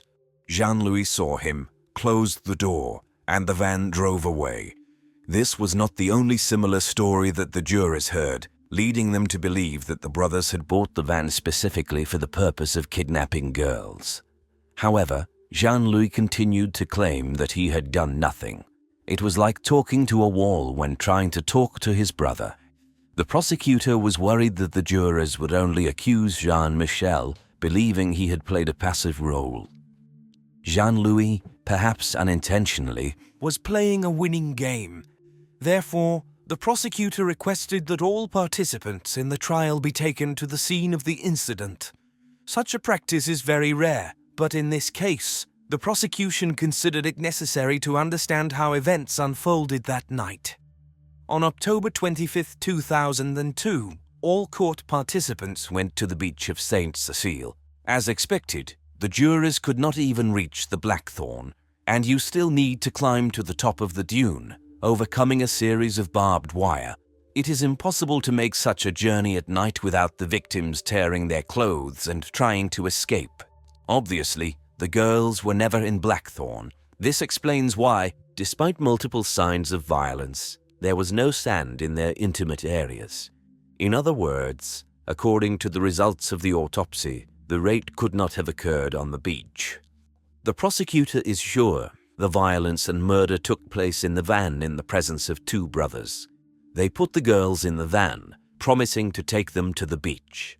When Isabel realized that they were not going there, she panicked and tried to open the door, but in vain. Jean-Louis beat her fiercely to calm her down. In turn, Jean-Michel parked the van in a secluded corner of the campsite in the dunes, which is deserted at this time of year.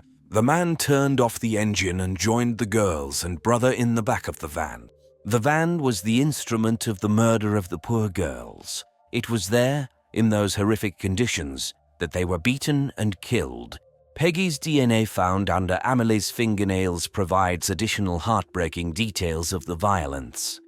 While the girls were being abused, they held onto each other, seeking strength and support from their sister and friend.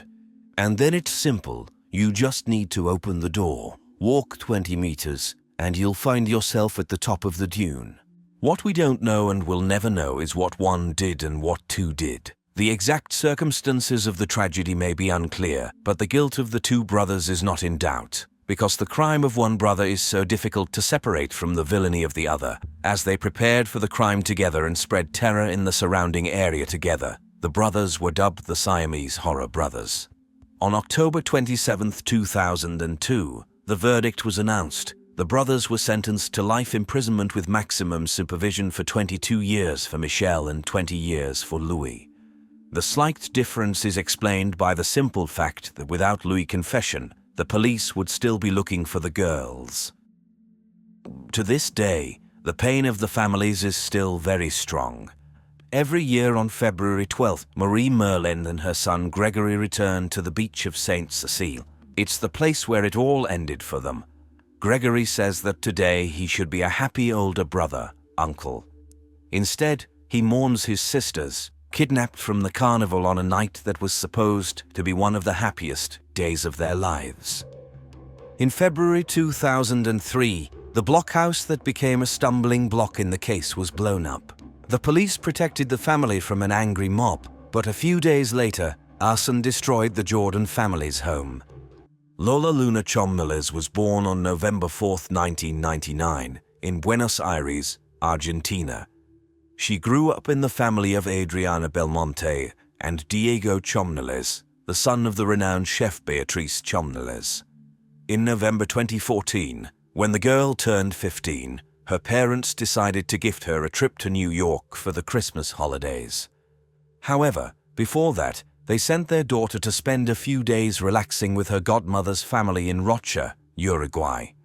On December 27th, Lola arrived in Uruguay, where she was greeted by her godmother, Claudia Fernandez.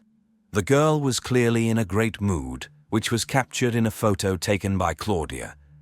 Claudia, her husband Hernan Tuzinkivch, and their two children were happy about Lola's arrival. They had planned to spend these few days together, sunbathing on Barra de Veliza's beach, swimming in the sea, and relaxing. That same evening, Lola, Hernan, and his 14-year-old stepson visited a drum festival taking place in the city center. Hernan and the boy didn't leave Lola's side in the crowd, but at some point, The boy moved away from them because he was bored. Nevertheless, after the festival, they all returned home together. The next day, the family went to the beach. Around 3 p.m., Lola asked her godmother for permission to take a walk along the beach. She wanted to walk to the spa resort of Aguas Dulces along a fairly popular trail that allowed her to explore the flora and fauna of the area. Since the route was considered popular and safe for walks, and the locals were known for their friendliness, Claudia had no objections. She told Lola what time they would be waiting for her at home and watched as she calmly walked away from them along the beach. Lola was wearing a bikini and denim shorts. She carried a backpack containing a sarong, a book, her identification, a water bottle, and a towel. She didn't have her phone with her. Obviously, there was poor reception on the beach. The backpack also contained a wallet with 2,000 Uruguayan pesos. Several hours passed, it got dark, and Lola still hadn't returned. Her godmother became worried. The family walked along the route that Lola had planned to take, but she was nowhere to be found. In the evening, Claudia called Lola's parents to explain what had happened. She told Adriana that she had already contacted the police. However, it took another 45 minutes before they arrived at the station and reported the teenager's disappearance. The police began the search for Lola. Since she disappeared during a walk on the beach, it was thoroughly searched both lengthwise and crosswise. Helicopters and search dogs were brought in to assist in the search. Lola's parents immediately arrived in Uruguay to help the police. Almost simultaneously with the start of the investigation, it became known that Adriana and Diego were receiving anonymous calls. The caller did not ask for a ransom or make any demands. They simply stated that Lola was with them and that she was fine. Unfortunately, this turned out to be untrue. 2 days later, on December 30th, her body was found partially covered in sand on the beach.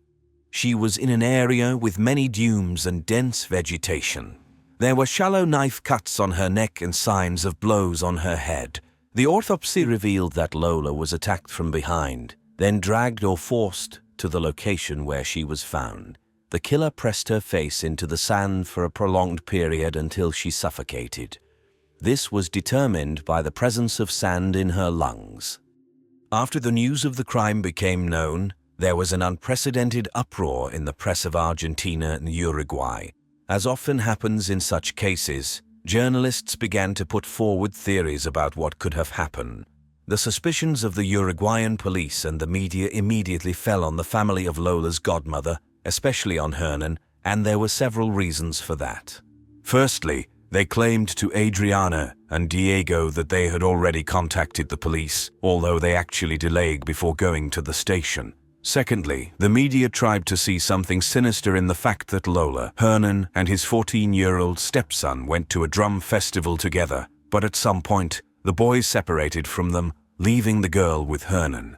A hypothesis related to violence against Lola emerged, but the forensic expert found no evidence to support this.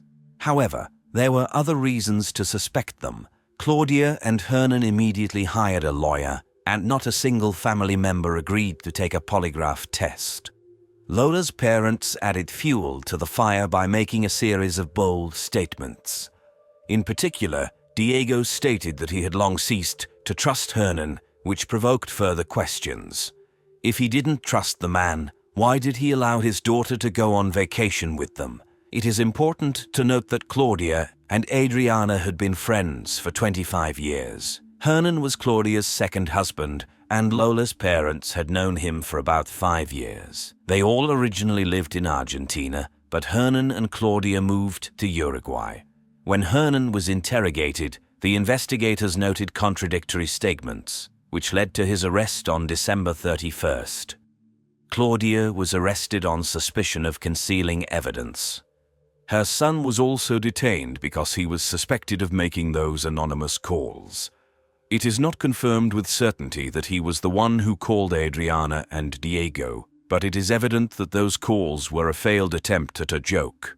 Nevertheless, the police interrogated all 3 family members for several days, but there was no evidence against them. The investigators explained that they found some discrepancies in their testimonies, but they were insignificant. Hernan claimed they returned home at 11 o'clock, while his son said it was 12. Besides that, the police had nothing to charge Hernan, Claudia, or her son with. Therefore, on January 2, 2015, they were all released. Apparently, after various public statements, the relationship between the friends suffered. Claudia and her loved ones never spoke to Lola's parents again, nor did they pick up the phone to offer condolences. Adriana believes that their lawyer may have given them such advice. However, she believes that as friends, a simple human gesture would have been to call and express condolences, especially considering their 25 years of friendship. A few days after the discovery of the body, Lola's pink backpack was found. It was also buried in the sand about 200 meters from where Lola's body was found. This immediately raised a lot of questions. How did the police initially not find the body and now the backpack, despite thoroughly searching the entire beach and its surroundings multiple times? Additionally, the authorities in the town had claimed from the beginning that the beach was a very safe area. But it was at least strange because drug dealers operated there, especially in the area where the body was found. Nonetheless, almost all of the girl's belongings remained in the backpack, except for 2,000 pesos that the perpetrator took from her wallet. Furthermore, the towel and documents had blood stains on them. Forensic experts examined these items and found Lola's DNA on them, but it was mixed with male DNA. Since suspicions had not been completely lifted from Hernan, his DNA was compared to the one found. They checked it against the Uruguayan police database, but there were no matches there either. After the discovery of the backpack, one suspect caused a big stir. He was suspected based on witness testimonies regarding his whereabouts on the day of the murder. According to local residents, a man nicknamed El Conejo, the rabbit, was working on a roof near the beach at the time the girl went for a walk. In the middle of the day, the man went for lunch, and his colleagues knew that he didn't have any money with him. However, he returned with food and cash. This immediately raised the question of where he got the food if he didn't buy it. But that's not all. Someone even claimed to have seen him with a pink backpack on the day of Lola's disappearance. One newspaper wrote that he confessed to the murder, and other media outlets picked up the news.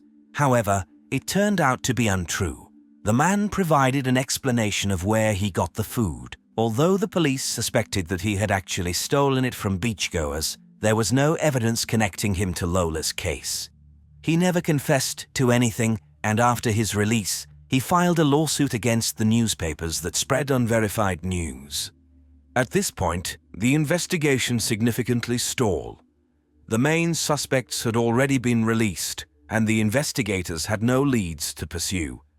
At first glance, it seemed that the girl didn't know anyone in the town, but she had managed to attend a drum festival in the city center, and being sociable and open, she freely interacted with people. Therefore, the police had to investigate this lead.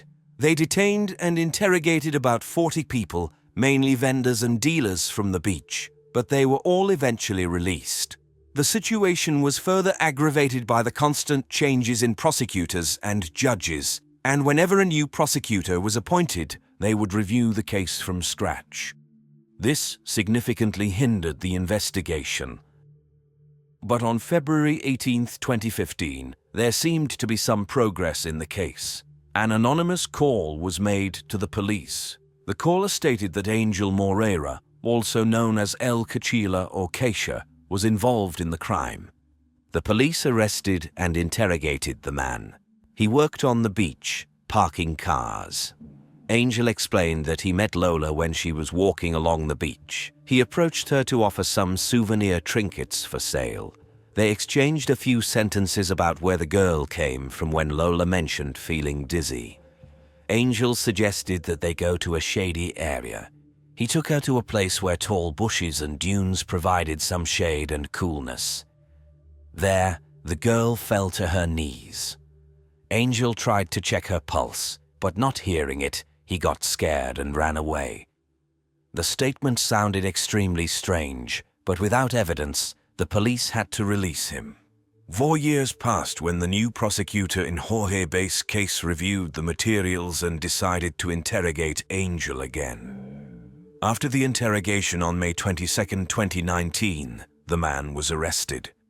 This time he was charged with obstruction of justice. His DNA did not match the DNA on Lola's towel and documents, so the prosecutor concluded that he was covering up the person who was truly guilty of the crime. Bass explained that in Angel's statements made in 2015, he revealed details that only someone who was with Lola at the time of the murder could have known. He knew that Lola fell to her knees on the sand, and a forensic expert confirmed this. However, Lola didn't fall because she suddenly felt dizzy, but because she had received shallow knife wounds. Despite Angel's arrest, the Chommeles family still awaited an answer to the main question for several more years. Until geneticist Natalia Sandberg became interested in the case, 7 years after the murder, the case took a decisive turn. And how the investigators found the suspect resembles a plot from a detective novel. It occurred to Natalia Sandberg to trace the genetic DNA trace of an unknown man found on Lola's towel and documents. There were no matches on the paternal line, but the examination of the maternal line revealed a small match with a prisoner serving time for murder. In other words, the man who left his blood on Lola's towel is related to the man currently serving a sentence. The third crime, in which the victims were Marines who died in the naval complex on Cerro de Montevideo, was the tip of the iceberg that allowed investigators to reach the true killer of Lola Chommeles.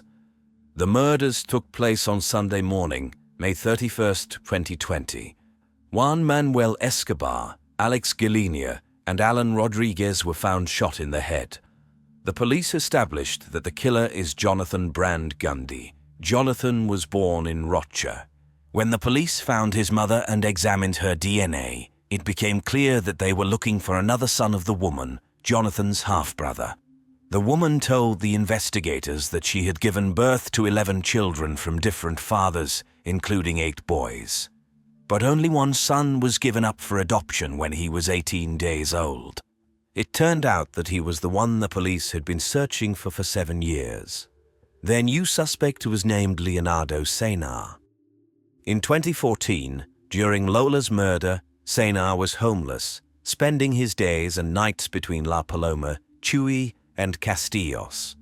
He lived in these places through odd jobs. But recently, he settled in the city of Chuy, lived with a girlfriend, and worked in a bakery. The man had a history of police records from 2003 to 2009 for aggression, theft, and violence. Despite his run-ins with the law, his DNA was not stored in the database because the database itself was created after 2012. Therefore, on May 18, 2022, the police obtained a search warrant for his house. They anticipated that the man would refuse to provide his DNA, and they were right. However, forensic experts examined the man's toothbrush and comb. To the surprise and joy of the forensic experts, the DNA match was 99.9%, confirming it was his DNA. On May 19th, the suspect was arrested at the border with Brazil. During the interrogation, Leonardo claimed that he had no connection to the crime. As for his DNA found on the identification card and the girl's towel, he explained that he found a pink backpack on the beach. When he looked inside, he saw a wallet with 2,000 pesos and stole the money. Regarding the blood, he said that a few hours before, he cut himself with a bottle shard at work, and when he reached into the backpack, the bandage fell off and the cut started bleeding. Therefore, he wiped his hand with Lola's towel. However, there were several inconsistencies in his version. Firstly, his blood was not simply found on the girl's belongings, it was mixed with her blood. This couldn't have happened if he found the backpack and just took out the wallet. Secondly, according to his own words, someone else, not Leonardo, took Lola's backpack on the 28th, the day of the murder, after Leonardo stole the money and inexplicably buried it 4 kilometers away from where it was found, without taking anything from it. Even the suspect couldn't deny the absurdity of this story. Finally, his colleagues who worked with him in December 2014 didn't recall the incident with a broken bottle and Leonardo's cut. Moreover, according to documentation, Leonardo was no longer employed at the brewery on the day of the crime. Here is what the police believe actually happened. In the middle of the day on December 28, 2014, when Lola went for a walk on the beach, she was intercepted by Leonardo and Angel. They dragged her into an area with dunes and bushes. There, Lola tried to escape, and the kidnappers struck her several times on the head and stabbed her in the neck, causing her to fall to her knees. However, these wounds were not fatal, and Lola continued to resist. It is likely that she also screamed loudly, trying to attract the attention of other vacationers or beach vendors. In an attempt to silence Lola, they pressed her face into the sand. They pressed for too long, causing Lola to suffocate. The police believe that the motive for the crime was violence, although the assailants were unable to carry out their intended act and ended up killing her because they did not expect such fierce resistance from the teenage girl. This hypothesis is supported by the fact that Leonardo was previously tried for a case very similar to Lola's. That case occurred in 2009 when Leonardo was 26 years old. The victim was a 15-year-old girl, just like Lola. Leonardo followed her for several blocks before attacking her with a knife. He dragged the victim to a remote wooded area where he assaulted her. The Uruguayan police are convinced that at least 2 people were involved in the attack on Lola. Therefore, they charged Leonardo with aggravated murder and Angel with harboring a criminal. Jorge Base demanded a sentence of 10 years of imprisonment for Angel and 15 to 30 years for Leonardo. In June 2021, Angel, who had been in prison since 2019, was released by a judge's decision granting him conditional early release under oath.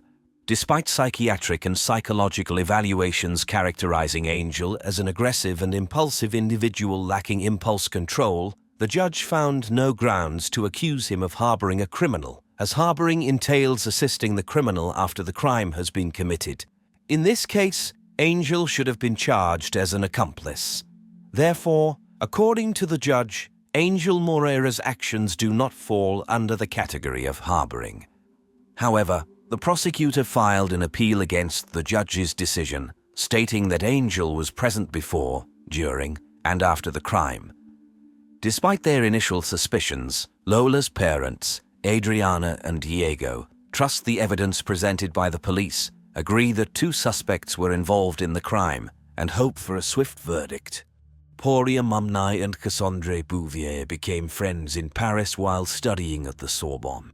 The girls were passionate about the cultures of other countries, especially Latin America, so they studied the history, social and political movements, and culture of the region. Poria, who was born in Morocco, was 24 years old. After completing her thesis on Argentina, she decided to put aside her books and visit the country she had written about. Cassandra, at the age of 29, was no stranger to traveling the world, so she gladly accepted her friend's invitation. The girls packed their suitcases and embarked on a journey through the countries of South America, Central America, and the Caribbean basin. In July 2011, the friends arrived in Salta. It is a province located in the northwest of Argentina with a very interesting geographical, social, and historical repertoire. The landscapes ranged from snow-capped peaks in the Huesca Plains with a tropical dry climate in the east. The architecture includes churches and cathedrals built during the colonial period, ideal for exploration and study by curious students. However, it is worth noting that, like many provinces in the north of the country and probably throughout Latin America, Salta maintains conservative customs. The influence of the Catholic Church on people's daily lives is significant, and the differences between social classes are pronounced. Politics is controlled by a few influential families who have held power for decades. It is important to mention that as this story unfolds, things will become clearer shortly. On July 15th, Cassandra and Horia checked into a hotel in Salta and set out to explore the sites without unpacking their belongings, as they planned to return to Buenos Aires. Salta is a popular province among tourists, known for its low crime rate and friendly population, especially towards tourists. The main attraction in Salta is the natural reserve called Quebrada de San Lorenzo. At exactly 16:23 on July 15th, the girls purchased tickets to visit the reserve.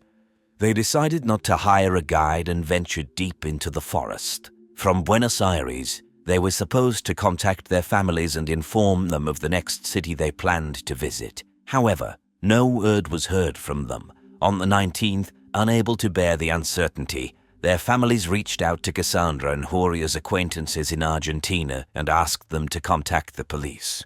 2 weeks later, a group of tourists from a neighboring town embarked on the same trail as the French girls. They arrived at the reserve quite late in the evening, but it was not unusual in this area. Around 1800 hours, one of the tourists separated from the group to find a secluded spot in the dense undergrowth. There, he noticed something resembling a body.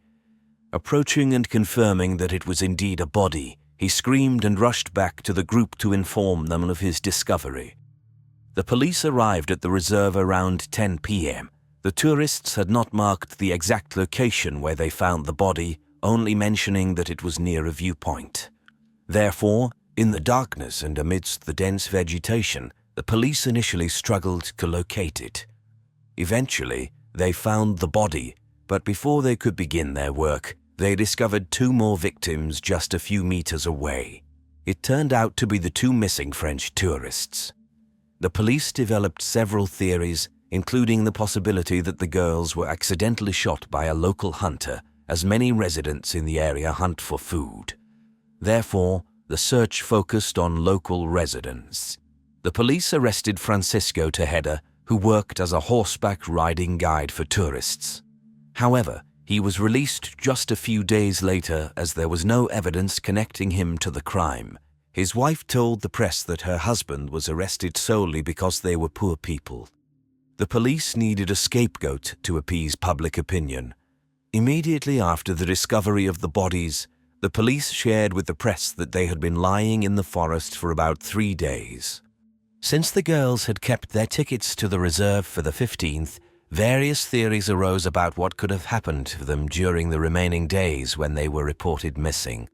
It was speculated that they might have been kidnapped, held captive somewhere, and then disposed of. However, the police later clarified that the girls were killed 14 days prior, and they had been lying in the reserve near the viewpoint all that time. Due to Cassandra's torn clothing and Yuria's pants and underwear being pulled down to her knees, speculations about violence against the girls emerged. The autopsy confirmed this. The tourists were severely beaten, sexually assaulted, and then shot with a .22 caliber firearm. In the reserve, the police found a corresponding shell casing. They concluded that the girls had managed to take a walk and returned to the entrance of the reserve. There were few visitors at that time, the sun was setting, and the weather was not conducive to late walks. Obviously, it was then that the perpetrator or perpetrators approached their victims, with one attacker assaulting Cassandra. After the violence inflicted upon her, the girl was shot in the head while kneeling before her killer. Yuria, who witnessed Cassandra's murder, decided not to give up too easily. A clump of hair remained in her clenched fist, indicating her struggle with at least one assailant. Then, according to investigators' assumptions, the girl dashed down the slope from the height when she was caught by a bullet. It hit her in the back, passing through her shoulder. The culprits left, believing that Yuria was also finished. However, she was still alive and attempted to crawl back to the trail. Nevertheless, her attempts were unsuccessful as she was too weak and endured several more hours of agony before succumbing to blood loss. The investigators examined the girls' hotel room and found only 1 phone among their belongings, instead of the expected 2. By determining the location of Yuria's phone, they discovered that a local girl named Maria Fernanda Cañizares, the daughter of a former police officer, was using it. They also found Yuria's camera in her possession. The girl claimed that these were gifts from her boyfriend, Gustavo Lossi. Gustavo 23 years old, worked as a guide in the reserve, and his father sold tickets to tourists. It was Gustavo who had offered his services to the French girls, but they declined. Gustavo had changed the SIM card in the phone, thinking that would be enough to avoid detection. Not immediately, but Gustavo Lossi confessed to being present at the crime scene and participating in the violence. However, he claimed that he was not the instigator or the killer of the French girls, but merely a witness. He recounted that upon hearing noise and running to the screams, he witnessed two men, 24-year-old Daniel Vilt, a stonemason, and 31-year-old Santos Clemente Vera, a gardener from the San Lorenzo plain, tormenting the girls. Supposedly, these men coerced him into participating in the violence and then allowed him to leave. However, he didn't forget to take the girls' phone and camera with him. However, during a search of Gustavo's home, the police discovered the weapon that fired the fatal shots. Uria's camera helped the police establish the exact time of the attack on the French girls. The girls were enjoying sightseeing and took several photos just before embarking on a hike through the reserve. 2 hours and 5 minutes later, at 6:28 p.m., the tourists took their last photo, which turned out blurry and unclear, allowing investigators to speculate that the attack occurred precisely at that moment. All three men were charged with murder. Witnesses immediately came forward, pointing to Vilt as the person who attempted to sell a rifle. However, he had a solid alibi as he was at a bank during the time of the attack and could prove it. In 2014, Gustavo Lossi was sentenced for 30 years in prison, while Vera was released due to insufficient evidence and his denial of guilt. He also claimed to have an alibi. However, the prosecutor demanded a review of the case, and in 2016, both men were sentenced to life imprisonment. It seemed that one of the most high-profile cases in Argentine history had reached its conclusion. But no, the story doesn't end there. French journalist Jean-Charles Chattard dedicated 4 years to his own investigation of this case and wrote a book presenting his arguments as to why the girls couldn't have been killed in the nature reserve on July 15, as the investigators claim. The journalist is convinced that the girls didn't die in the reserve, their bodies were simply brought there after the murder. Firstly, even after a short walk in the reserve, his shoes were covered in dust and dirt, unlike the victim's shoes. The girls couldn't have taken such a path, then endured violence, fought for their lives, and still had clean shoes. Secondly, the appearance of the tourists, in general, was strange. Their clothing was more suited for an evening event in the city rather than a hike in the nature reserve. The next strange thing is that the bodies lay in Quebrada de San Lorenzo for 2 weeks. The reserve is a wild, open area inhabited by pumas, foxes, and condors. After such a period, the police could have found completely gnawed bones. However, the bodies were discovered without a single bite mark. Not to mention that they were lying in a popular reserve near a frequently visited viewpoint. Finally, the pathologist who examined the bodies confidently stated that they were killed 3 to a maximum of 5 days before the autopsy. Regarding the date of the murders, the doctor is categorical and indicated in the report that it was July 26, 2011. Remarkably, the judge who led the investigation changed this date to July 15th. Could it be possible that the judge intentionally manipulated the facts to protect someone? Could the judge intentionally tamper with evidence? Was he trying to protect someone? This is exactly what Nestor Piccolo, the commissioner in charge of the investigation, was convinced of, and it may have cost him his life. Commissioner Piccolo died under mysterious circumstances 4 months after the start of the investigation.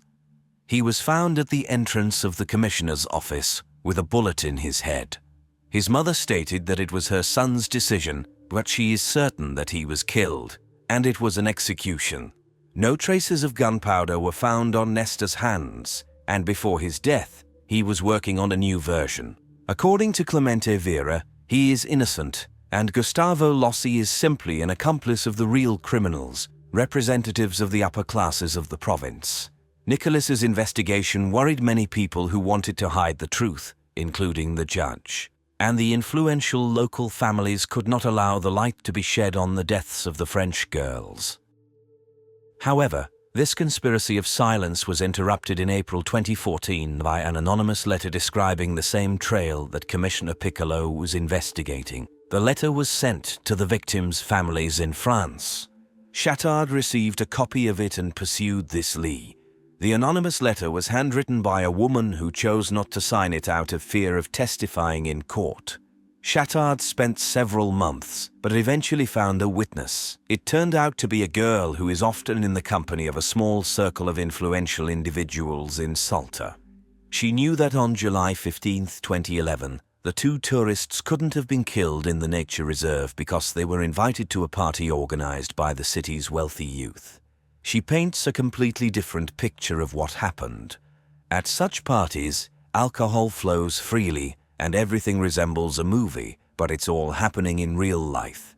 According to the girl, Cassandra and Uriah were among the guests and were seen near the pool. As the evening progressed and more drinks were consumed, the men became increasingly interested in the attractive French women. Around 3 a.m., they led them inside the house, and no one saw them after that. The guys started harassing one of the tourists. Of course, she refused, but her opinion no longer mattered to the men, and things went too far. Her friend witnessed what happened, so the guys decided to kill both of them to prevent the truth from being revealed. However, they didn't rush. They tortured the victims for several days before finally killing them. The witness provided the exact location where this supposedly happened, a villa in the most fashionable district of the city, Buena Vista, where deputies, ministers, and wealthy foreigners reside. The villa is usually not occupied permanently as it is often rented out for private parties. There is also a pool, which is where the French women were last seen. But the most intriguing part is the villa's location, right beneath where the bodies were found. Behind the house, there is a hidden path leading to the lookout point of the nature reserve. If everything happened as the witness claims, the bodies of the girls were carried under the cover of night, taken through that path, and left in the dense undergrowth of the reserve. However, how could such a wild scenario, unfolding at a party in plain sight, remain a secret for so long? The witness claims that it can be explained by the terror imposed by the real criminals on anyone who dares to speak up. According to her, the party was organized by the son of a deputy who attacked the French woman. When she tried to escape, he severely beat her. 2 other sons of the politician were also involved in the assault and later in the murder. Today, the deputy's face calmly looks down from numerous billboards during his latest election campaign. By the way, one of his sons followed in his father's footsteps and became a politician as well.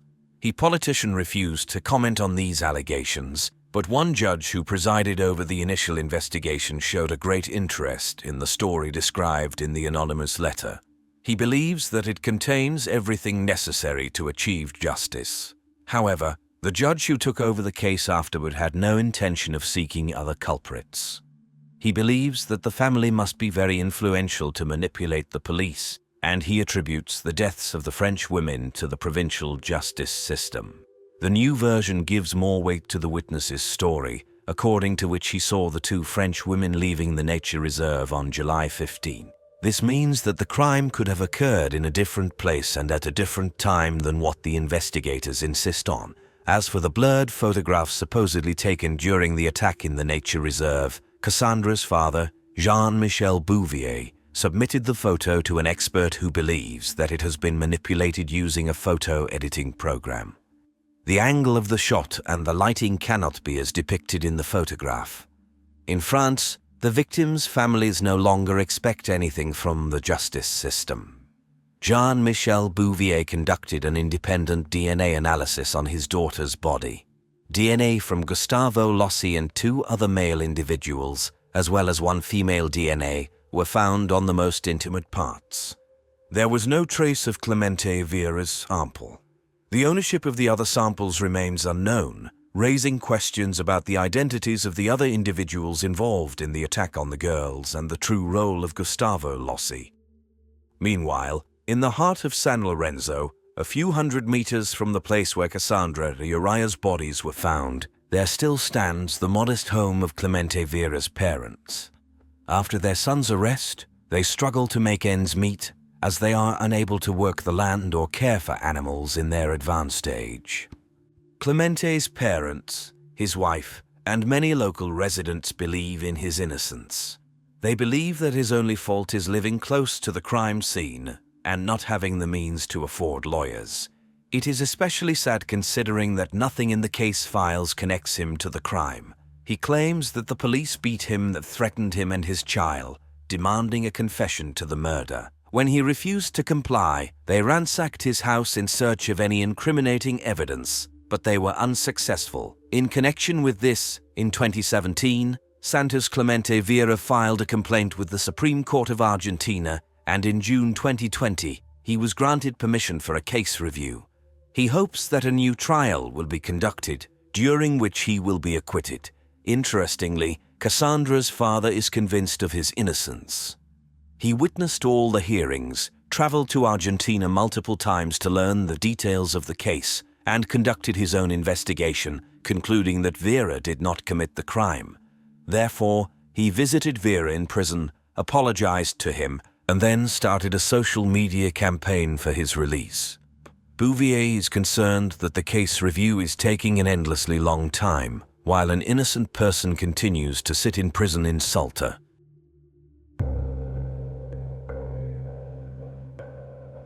On November 25, 2013, on the International Day for the Elimination of Violence Against Women, a monument was solemnly unveiled in memory of Cassandra and Uriah. Alfredo Garzon, a sculptor from Salta who lived in Paris, responded to Jean-Michel Bouvier's request to take on this work. By depicting an outstretched hand, eyes, and the face with an anguished expression, Alfredo managed to create a very powerful image conveying the pain, horror, and suffering that the girls went through. The sculpture is located in the San Lorenzo ravine, where the victims' bodies were found. In the morning of August 15, 1989, Wolfgang Silaf received a phone call in his office. Mom has disappeared, he heard through the tears in the voice of Yasmin, the 20-year-old daughter of his younger sister Birgit Meyer, who was 41 at the time. Wolfgang immediately understood that his sister couldn't have simply vanished and abandoned her daughter. Despite the fact that the girl was no longer a child, they had maintained a very close and trusting relationship with her mother. In 1989, Wolfgang was leading the criminal police department in Hamburg, however. Even such an influential person couldn't secure a thorough investigation into his sister's disappearance by the police in the city of Lüneburg, where Birgit lived. Firstly, the Lüneburg police were occupied with the investigation of 2 murders, to which they devoted all their resources. Secondly, apart from their workload, there was another reason to approach this case somewhat carelessly. They had a suspect from the very beginning, Birgit's husband Harold Meyer.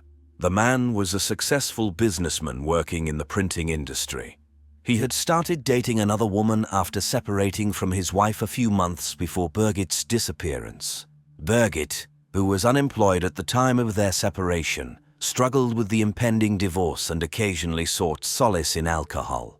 However, on the evening of August 14, 1989, Birgit greeted her husband with a smile. Harold came to discuss the terms of their separation, and it seemed that the woman had finally come to terms with her emotions. Birgit and Harold had a friendly discussion about the conditions of their divorce. Birgit was supposed to receive 500,000 Deutsche Marks and agreed to move out of the family home near Lüneburg. The next day, they had agreed to go to a notary. However, in the morning, Yasmin discovered her mother's disappearance. Birgit's Opel Cabriolet was parked in the garage, but there was no sign of the woman anywhere in the house. As it would later become known, her documents had also disappeared. Apart from a shoe print near Birgit's house, there were no slightest indications of a committed crime, no blood, no signs of struggle. According to Birgit's husband, the previous evening had gone smoothly and they hadn't argued.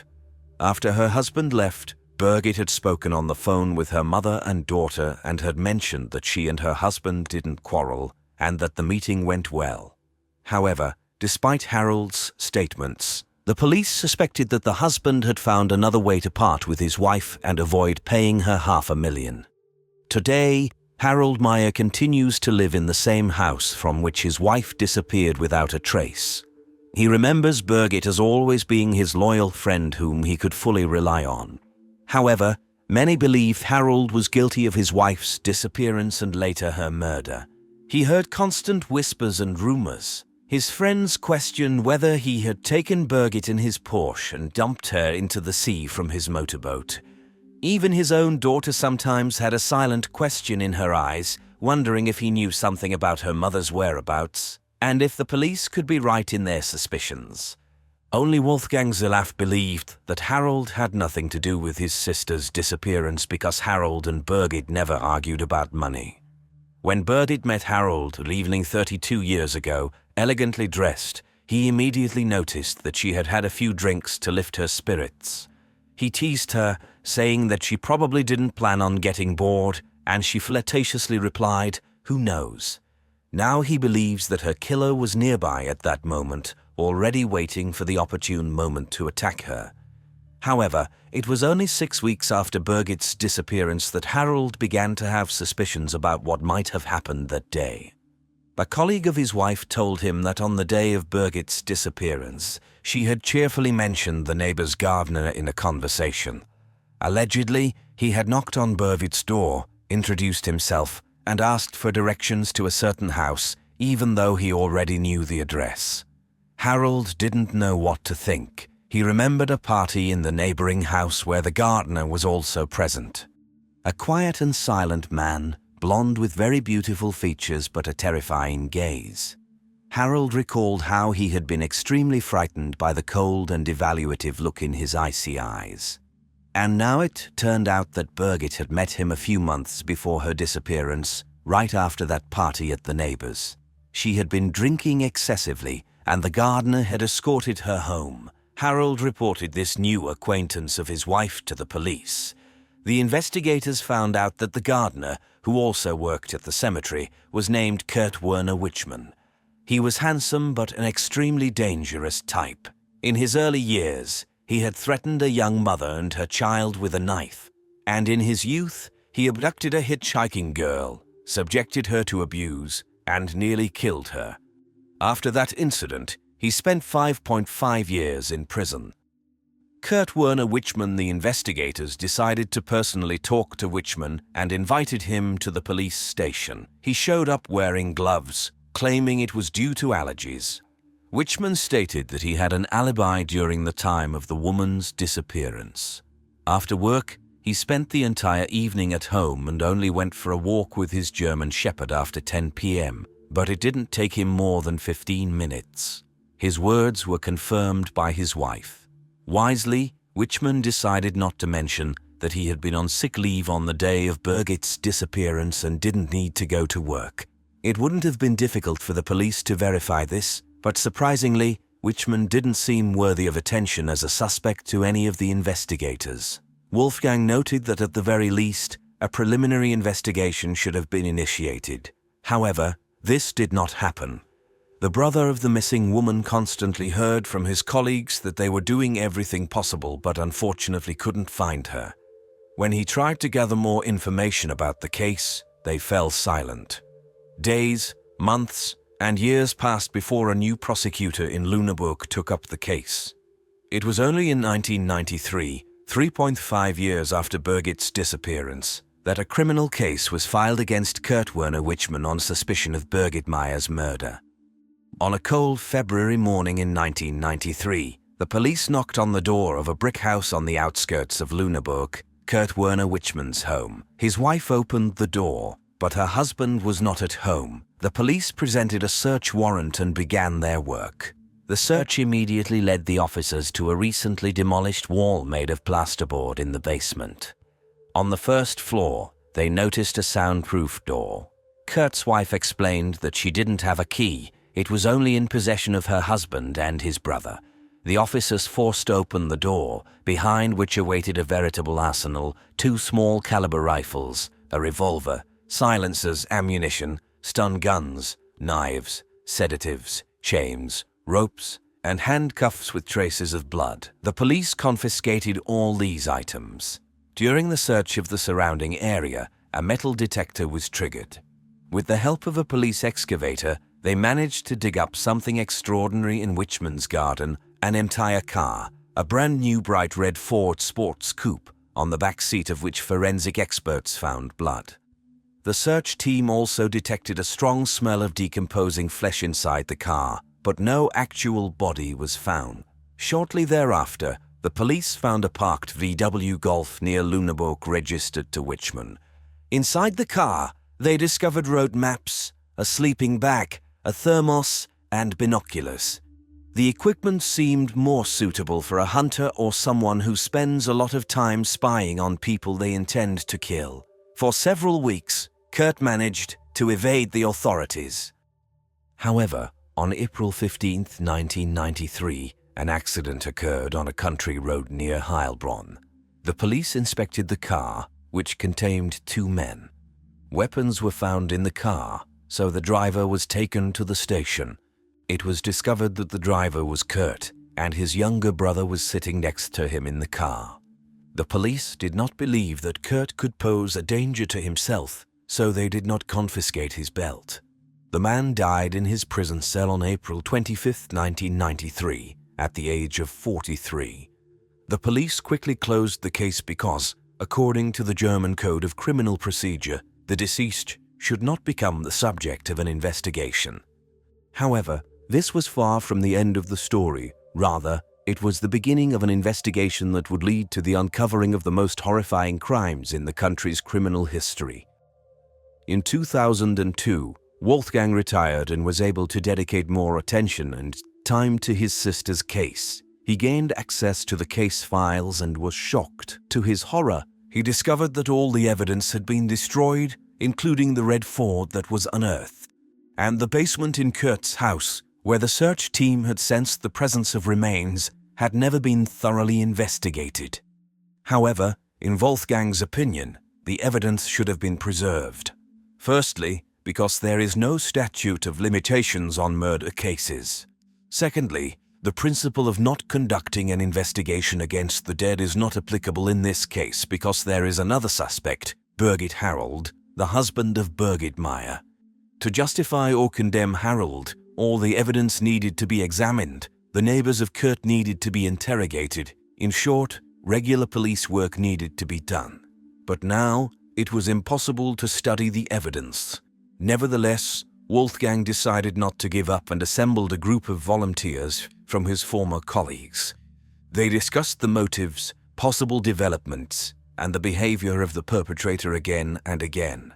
Finally, they came up with the idea that Birgit's disappearance might be connected to other unsolved crimes. In search of confirmation of this theory, Wolfgang went to Wyman's house. The secret room had hardly changed since it was discovered in 1993. In the room, he found video recordings of 2 TV shows, one about Birgit Meyer's disappearance and the other about the murders in Gode. Wolfgang immediately informed the police in Lüneburg, and nothing happened. The cases remained unsolved for years. In 2015, the head of the criminal police department in Lüneburg was replaced. Wolfgang managed to convince him to create a commission to review his sister's case. The commission was led by an experienced and meticulous specialist, Richard Kaufmann, who had solved all his cases over the past few years. He discovered that a tiny drop of blood was found on the handcuffs found in Wyman's secret room, and the sample had not been destroyed because it was stored at the Hanover Medical School laboratory. DNA comparison showed that the blood belonged to Birgit Meyer. Now, there was no doubt that Wyman had handcuffed Birgit and probably killed her. The investigator speculated that he wanted to kidnap her and demand a ransom from Harold, but something went wrong. It was evident that at least 2 people were involved in the abduction because a neighbor heard the sound of a running car engine that night. Where could Birgit's body have been? The investigator examined several graves dug in the cemetery when Wyman worked there, but Birgit Meyer was not found in them. Then Wolfgang decided to find out everything he could about the man's past. First of all, one should not imagine a spoiled boy from a wonderful family.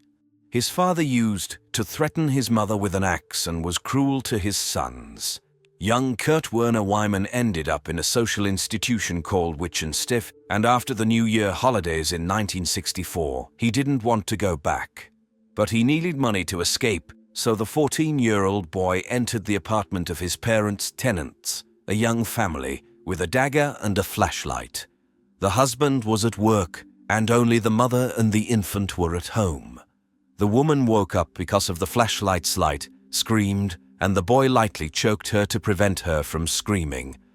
Then he turned to the child, and the woman was about to believe that he would do something to her son, but fortunately, he changed his mind.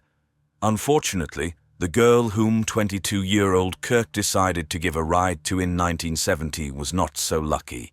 Offering a hitchhiking girl to get in his car, he took her to the forest and attacked her. After getting what he wanted, he choked the poor girl a little and threw her in the trunk, apparently planning to bury her.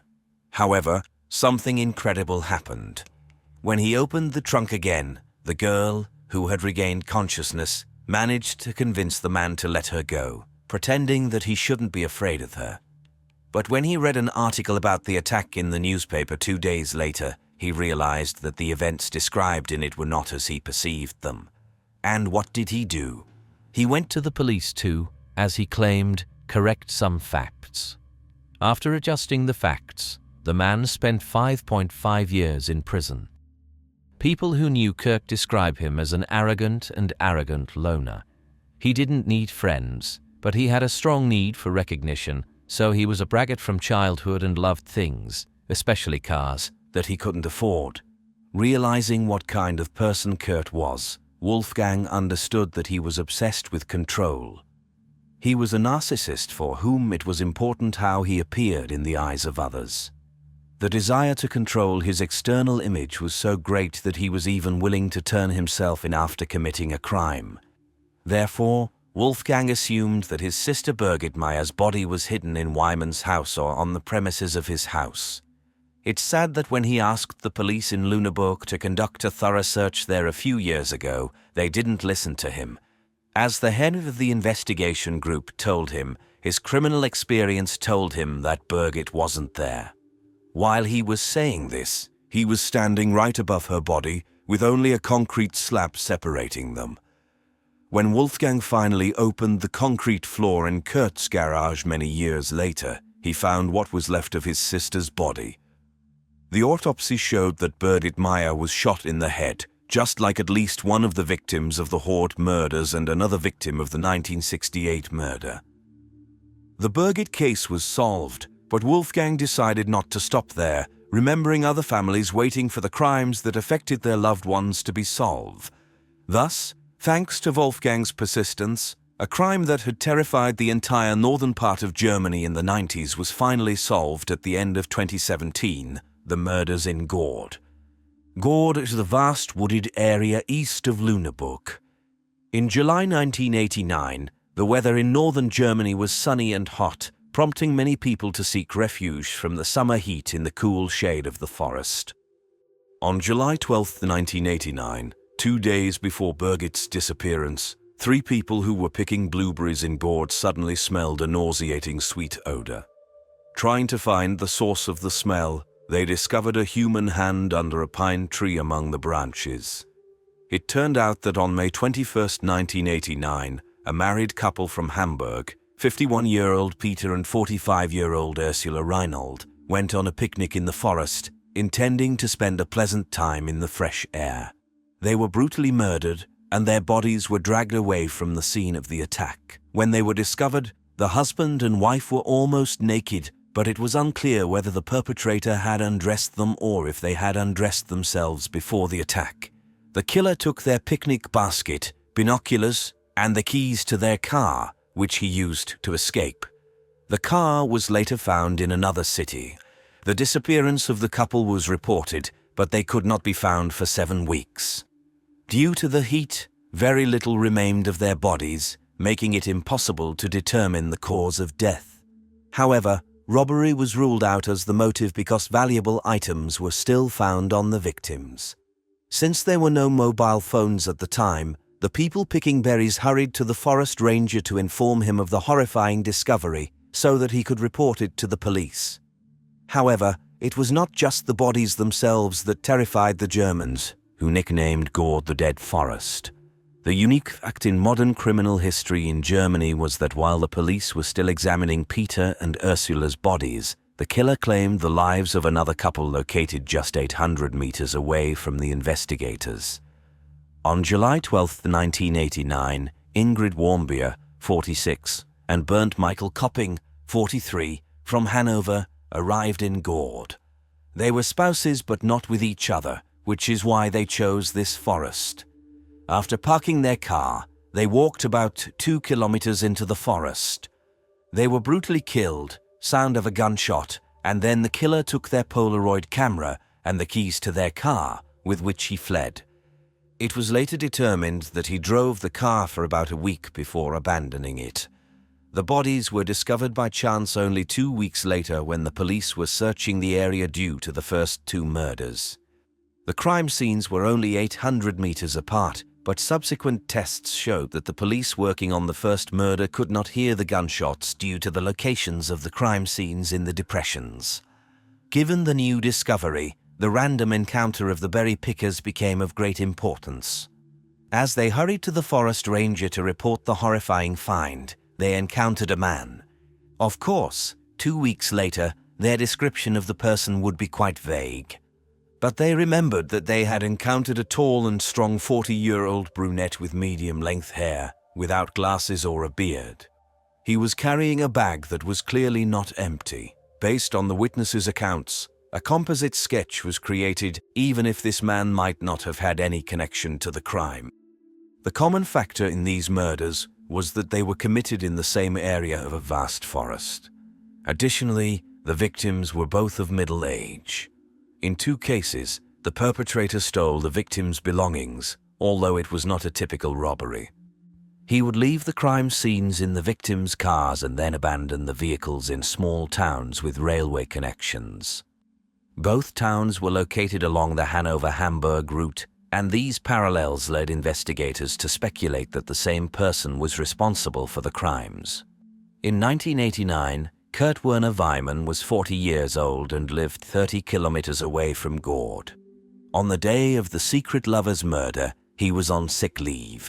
The spouses were also killed on a Sunday when Kurt didn't have to go to work. However, the investigators initially found no evidence linking Weimann to the crimes in Gord. Furthermore, he did not resemble the composite sketch. Therefore, the police focused on other suspects, suspecting that the deceived husband of the second victim had hired a professional to deal with his unfaithful wife and her lover but accidentally targeted the wrong person before carrying out the hit. Once again, Wolfgang couldn't understand the investigators' decision. He and his group of colleagues immediately suspected that Kurt matched the profile of the Gord killer. The brutality of the crimes and the intimate aspects, as evidenced by the victim's exposed clothing, all aligned with Weimann's profile. Moreover, years ago, Wolfgang found a videotape of the TV program Oktenzeichen Sei, which covered the Gord murders, in Kurt's secret room. Being a narcissist, Kurt also collected video recordings and newspaper clippings about Berdit Meyer. There were also pieces of evidence showing that the man sought information about Bernd Michael Kopping, who was killed in Gord.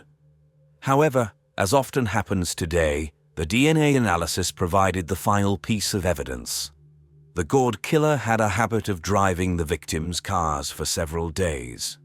In one of the vehicles, 3 hairs and possibly other biological materials were found. However, it took nearly 30 years before the DNA in the car was compared to Kurt's DNA. Only at the end of 2017 did the analysis yield a match. Kurt Werner Weimann was the perpetrator of the 2 murders in Gord. On May 13, 2015, around 5 p.m., firefighters extinguished a raging fire in a garage by the roadside in the village of Sand Lake, Michigan. At that moment, a frightened woman ran up to their vehicle, shouting that her neighbors were dead. Several firefighters hurried with the woman to her neighbor's house. In the bedroom, lying on the floor in a pool of blood, were two lifeless bodies. It appeared that they had been shot. To preserve the evidence at the crime scene, the firefighters refrained from touching anything and immediately informed the police that they had found two bodies and required investigators and forensic experts. Forensic experts had been working at the crime scene for about an hour, collecting evidence and photographing the bodies of 46-year-old Martin Durham and 47-year-old Glenna Durham when one officer noticed a slight movement in Glenna's chest. Just a tiny bit. He rushed to her body and tried to feel for a pulse. But before he could touch her, Glenna's eyes opened wide, and she sat up abruptly, screaming, "What are you doing, Marty?" The officer immediately called for paramedics, who transported the injured woman to the local hospital. Marty and Glenna first met as teenagers in the early 1980s. Marty invited the girl on a date to a local open-air theater, where they lost their virginity on the very same evening, with little interest in the movie itself. Their relationship progressed quickly and passionately, but they broke up after a few months, partly because 17-year-old Glenna was married. Soon Marty started a family of his own. Christina Keller was 14 years old when she met 19-year-old Marty at a party held at his house. The young man seemed charming and fun to the girl, but also a little strange because he immediately declared that he would marry her someday. The next day, Marty showed up at her doorstep. Apparently, he made a favorable impression on Christina's parents because after that, he never left her life. Their friendship developed into a romantic relationship, and soon 16-year-old Christina discovered that she was expecting their first child. Within 2 years, she was carrying their second son, which prompted the young couple to get married. 11 months later, Christina gave her husband a daughter. Christina was 19 and Marty was 24 at the time. Initially, the young family lived with relatives, but in early 1995, Marty obtained a higher-paying job at a factory in Michigan, and the family of 5 moved there. However, on the evening of February 16, 1995, while returning from work, Marty was involved in a car accident. Another vehicle, speeding through a red light, collided with his car. The larger vehicle practically crushed Marty's car, trapping him inside. Marty was taken to the hospital, where he was in a clinically dead state for about 5 minutes.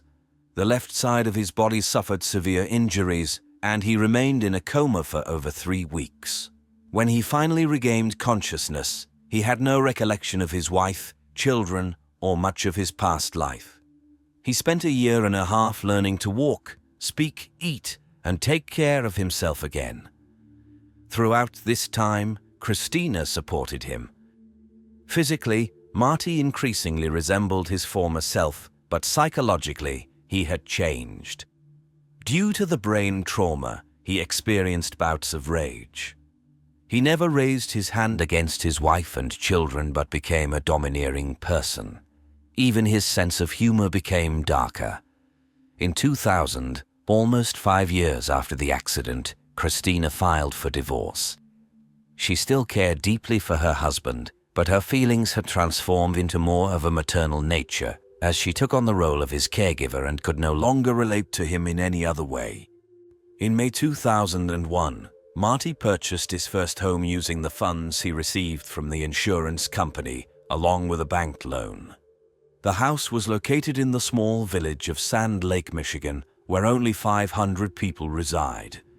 Marty was incredibly proud of his new home, where he moved in with his 2 sons and an African grey parrot named Bud. 2 months after moving into the house, Marty was surprised by a knock on his door from a 16-year-old girl who claimed to be his daughter. Marty asked who her mother was, and it turned out to be Glenna, his first love.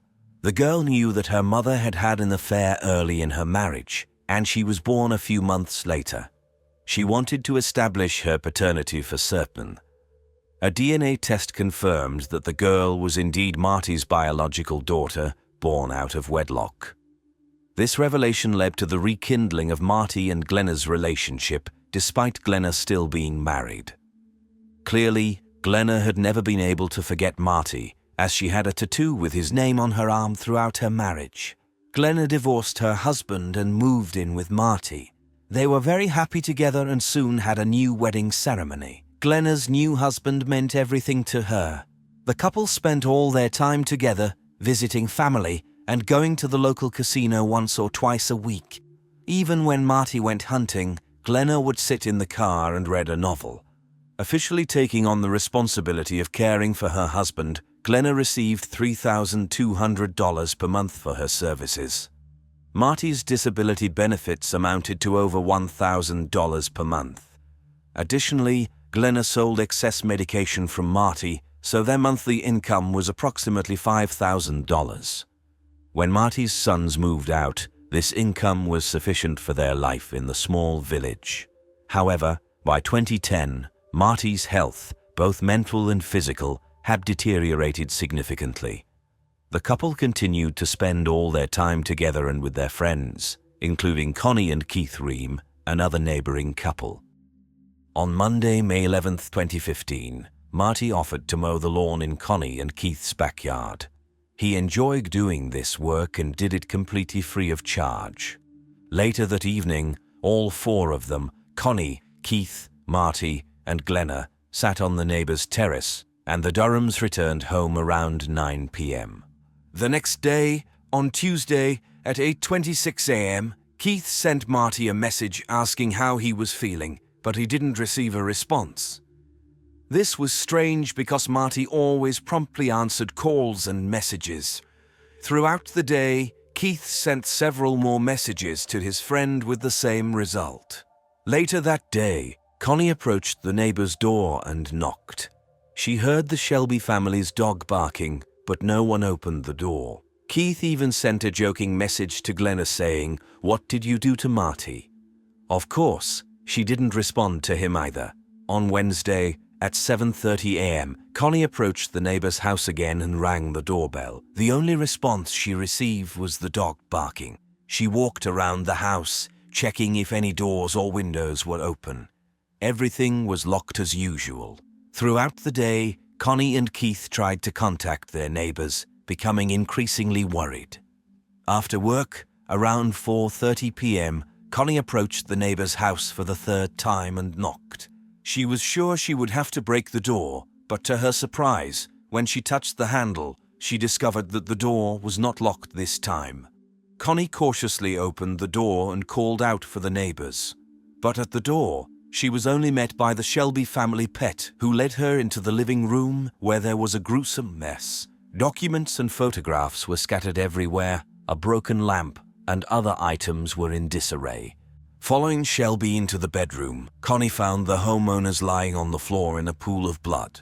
Marty was only in his underwear, while Glenna was fully dressed, with her legs covered by a blanket. Connie rushed out of the neighbor's house and ran towards a fire truck she noticed further down the road. Marty was not as lucky as his wife.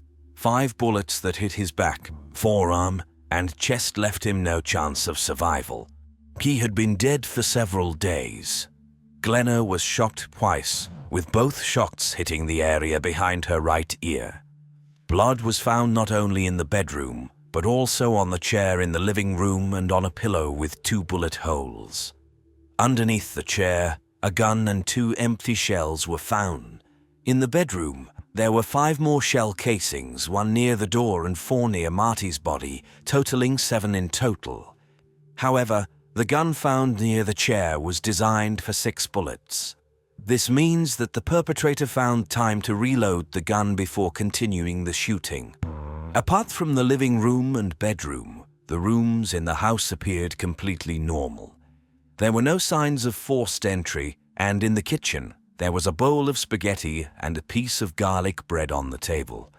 Later that same evening, when Glenna was taken to the hospital, Marty's children were allowed to take the family pets, a dog and a parrot, and bring them to their mother's house, Christina.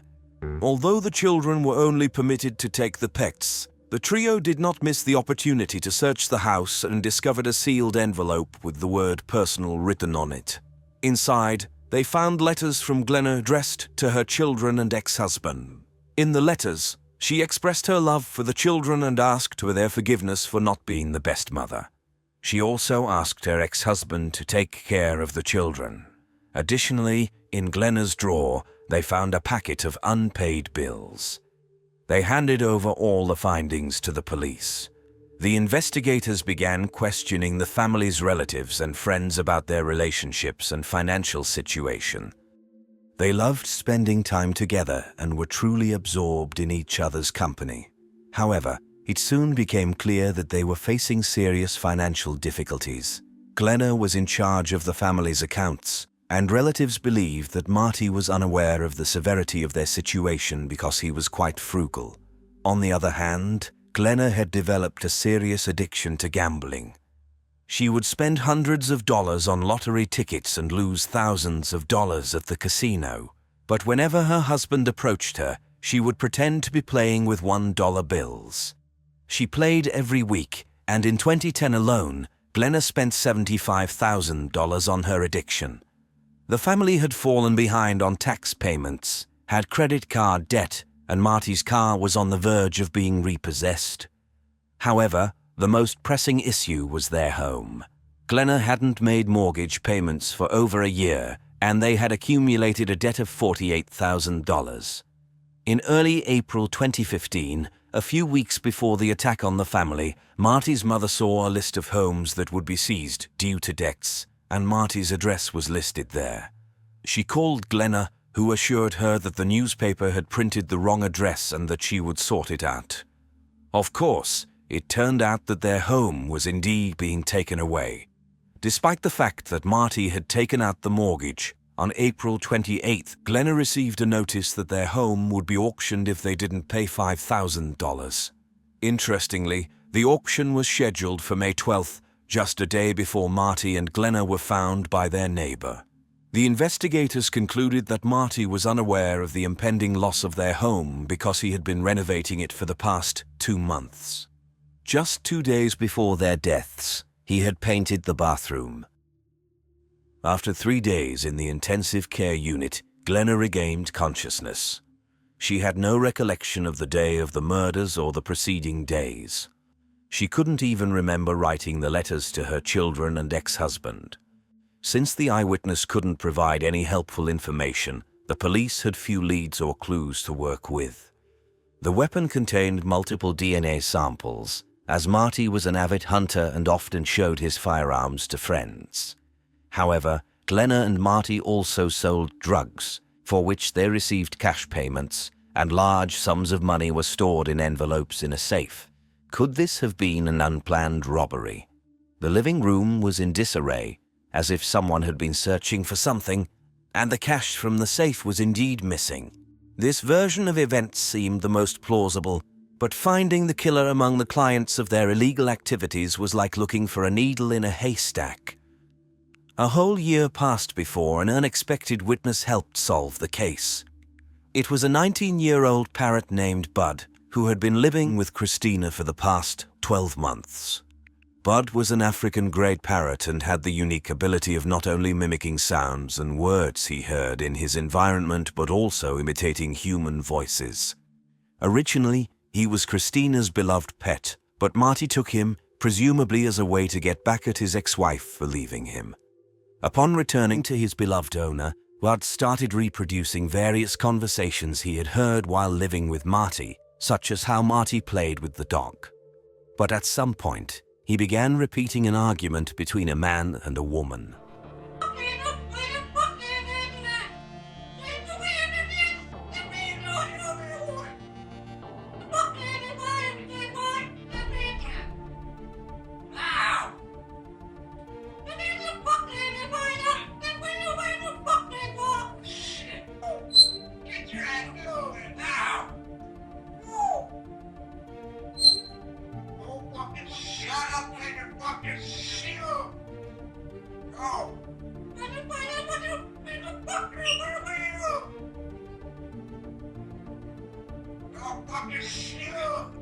They were clearly arguing with each other, raising their voices and occasionally mixing profanity with regular words. And at the end of the dialogue, a male voice shouted clearly, "No, no, don't shoot."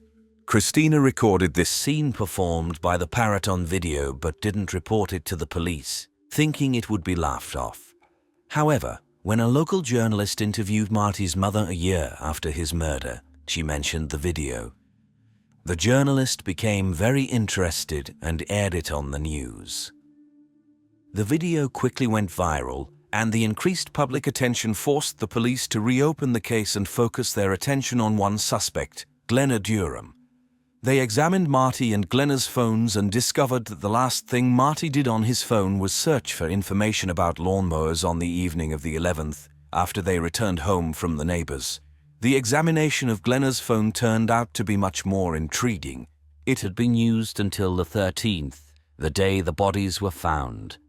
From 3:32 a.m. to 4:48 a.m., someone used the phone 5 times to find information about the gun used in the shootings, including how to reload it. The last message was sent to Glenna's mother at 4:48 a.m. and said, "I love you, forgive me." Glenna was arrested and charged with first-degree murder. She insisted on her innocence, and her lawyer tried to prove that another family member or a stranger had broken into the house to steal medication, cash, or Marty's weapons.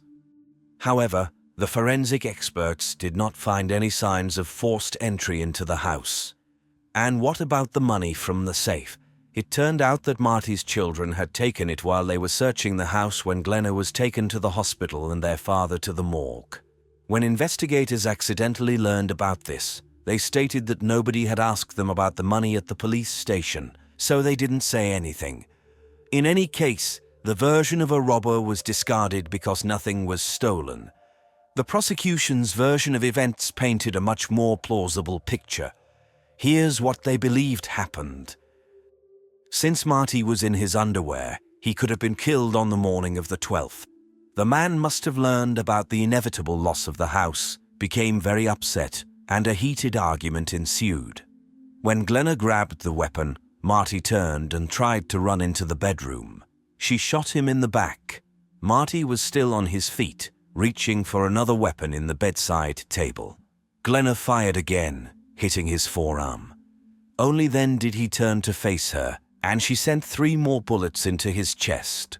Marty fell lifeless on the bedroom floor.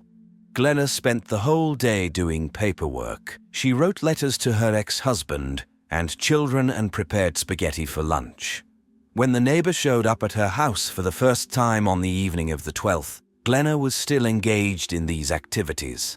Understanding that the neighbors would start to worry about her and Marty, no matter what Glenna planned, she needed to act quickly. She settled into a chair in the living room, placed a pillow against her head, and fired.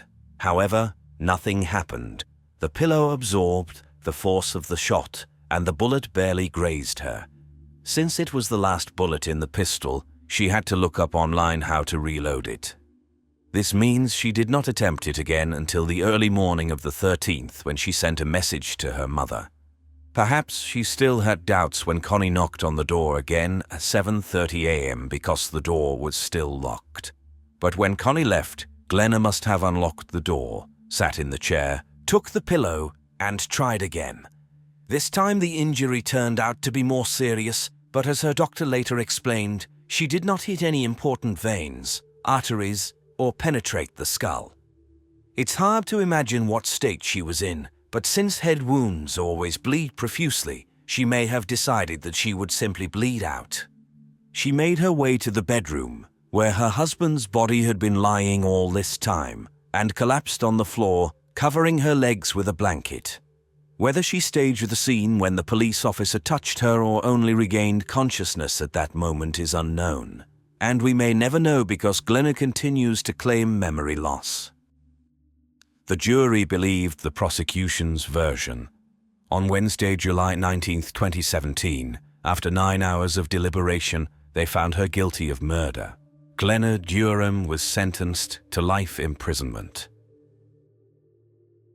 Of course, the parrot named Badder was not invited to court as a witness. And it's not because he swears terribly. It's simply impossible to prove that he didn't hear that particular dialogue on a TV show or the radio, not to mention how he could take an oath in the witness stand. In other words, If Bader had participated in the process and less than 24 hours had passed since Glenna's guilty verdict, her lawyer would have filed an appeal. On September 12, 1993, the Claps family was preparing for a pleasant Sunday getaway at a small cottage in Tito, far from their bustling hometown of Potenza, Italy. Alongside their parents, Antonio and Filomena, was their 20-year-old son, Luciano. All three were awaiting the arrival of their eldest son, 24-year-old Gildo Claps, and their younger daughter, 16-year-old Elisa Claps. They were supposed to arrive after noon with Elisa's friend, Eliana de Silis. Elisa and Eliana had agreed to attend a service at the church in the town centre. Afterward, the girls planned to return home to Elisa's and then join the rest of the family for lunch at the cottage. When an hour passed and the girls didn't return, Gildo began to worry. His sister was always punctual and would call home if she was running late. Someone rang the doorbell. It was Eliana. She and Elisa had separated at the church, and Eliana assumed her friend had already returned home. Eliana was surprised that Elisa was still missing. Concerned, Gildo walked through the town centre, searching for his sister. There were many people near the church, but Elisa was nowhere among them.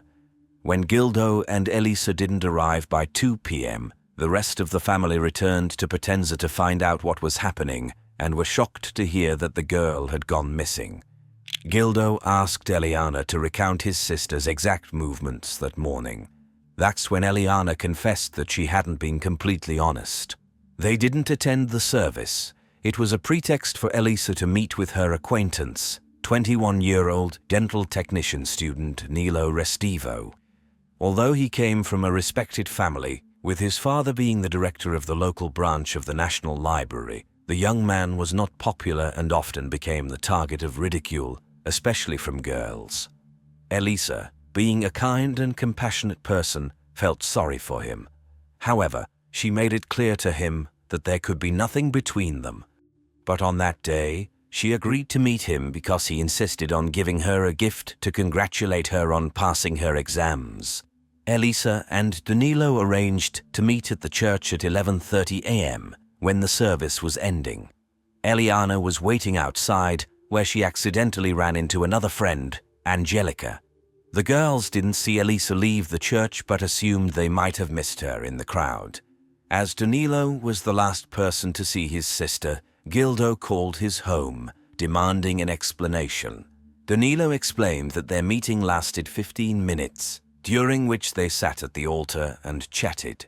After that, Elisa left the church, while Restivo stayed behind to pray, and that was the last time he saw her.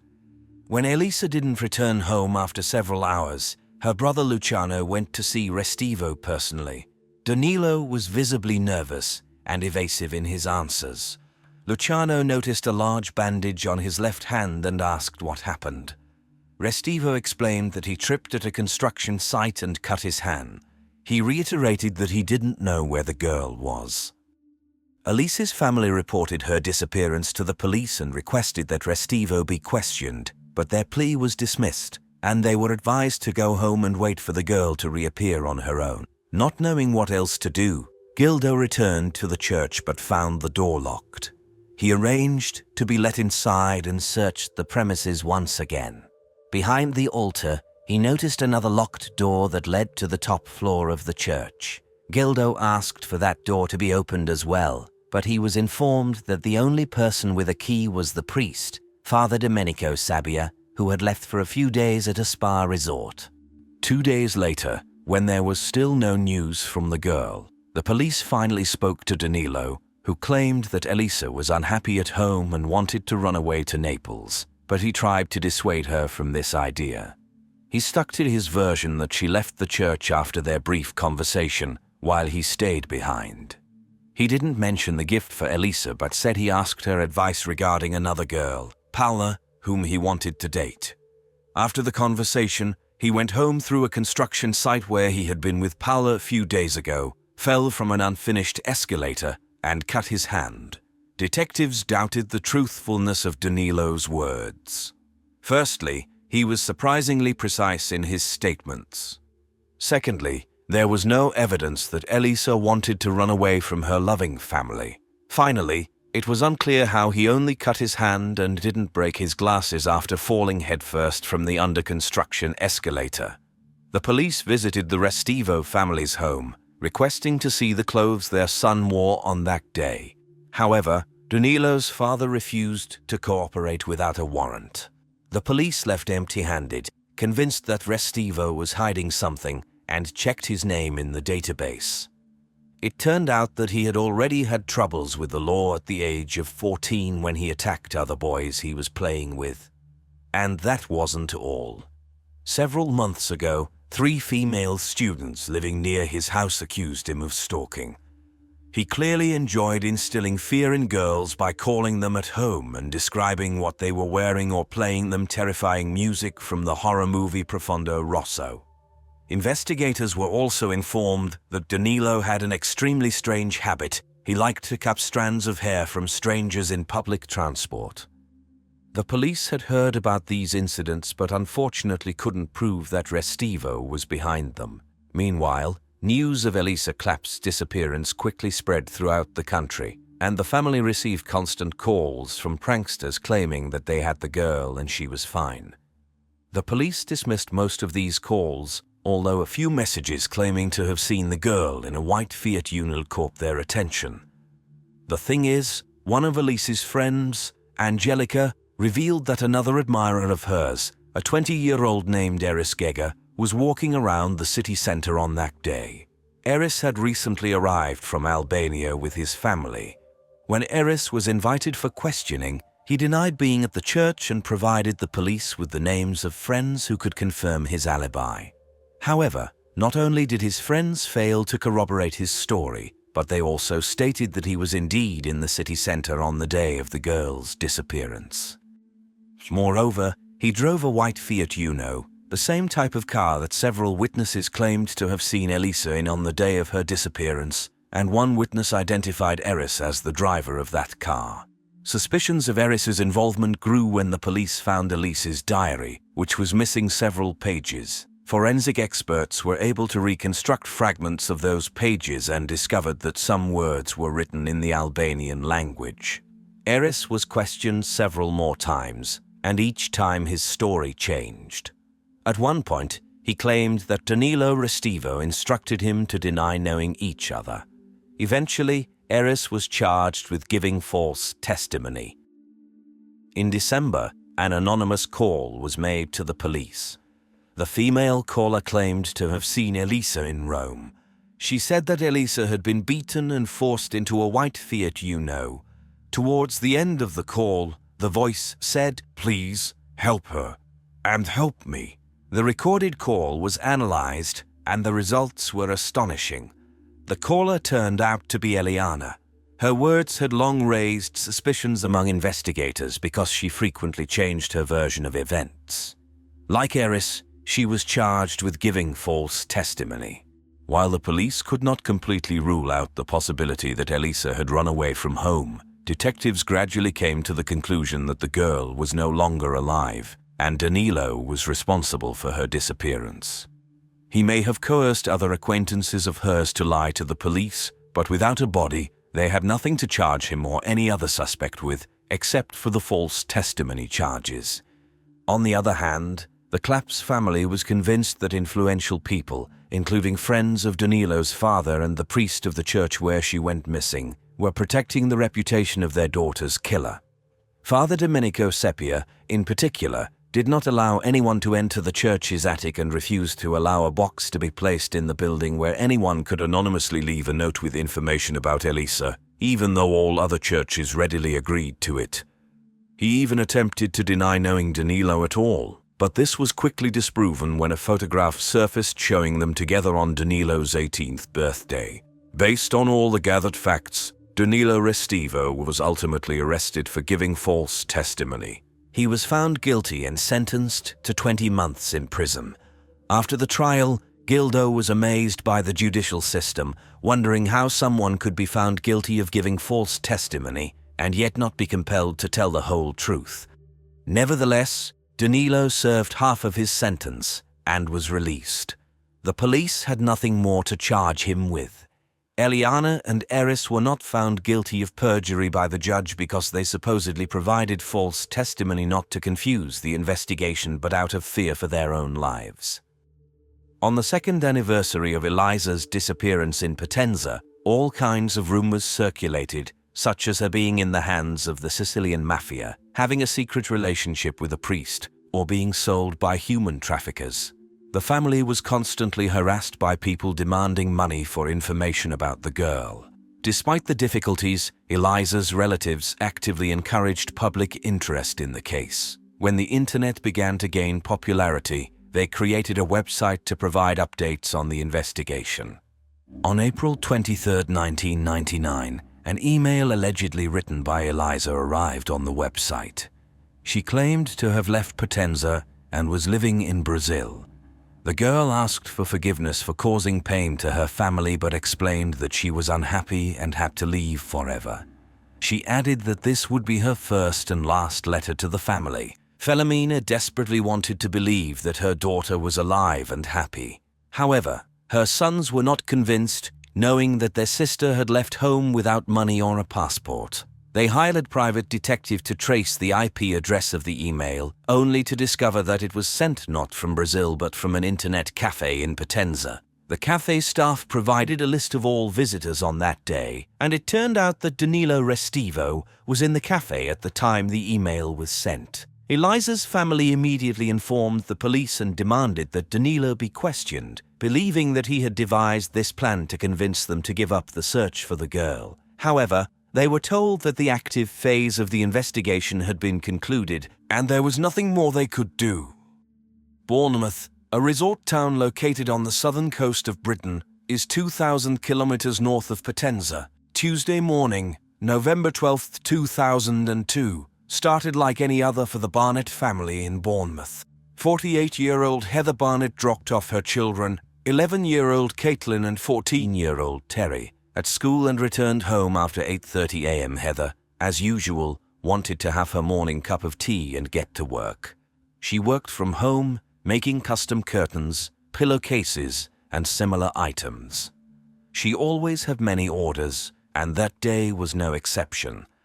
A few hours later, Terry and Caitlin returned home from school. The unlocked front door made the kids slightly uneasy for their mom, who was definitely at home because her car was parked in the driveway and the radio was playing. Their mom didn't respond.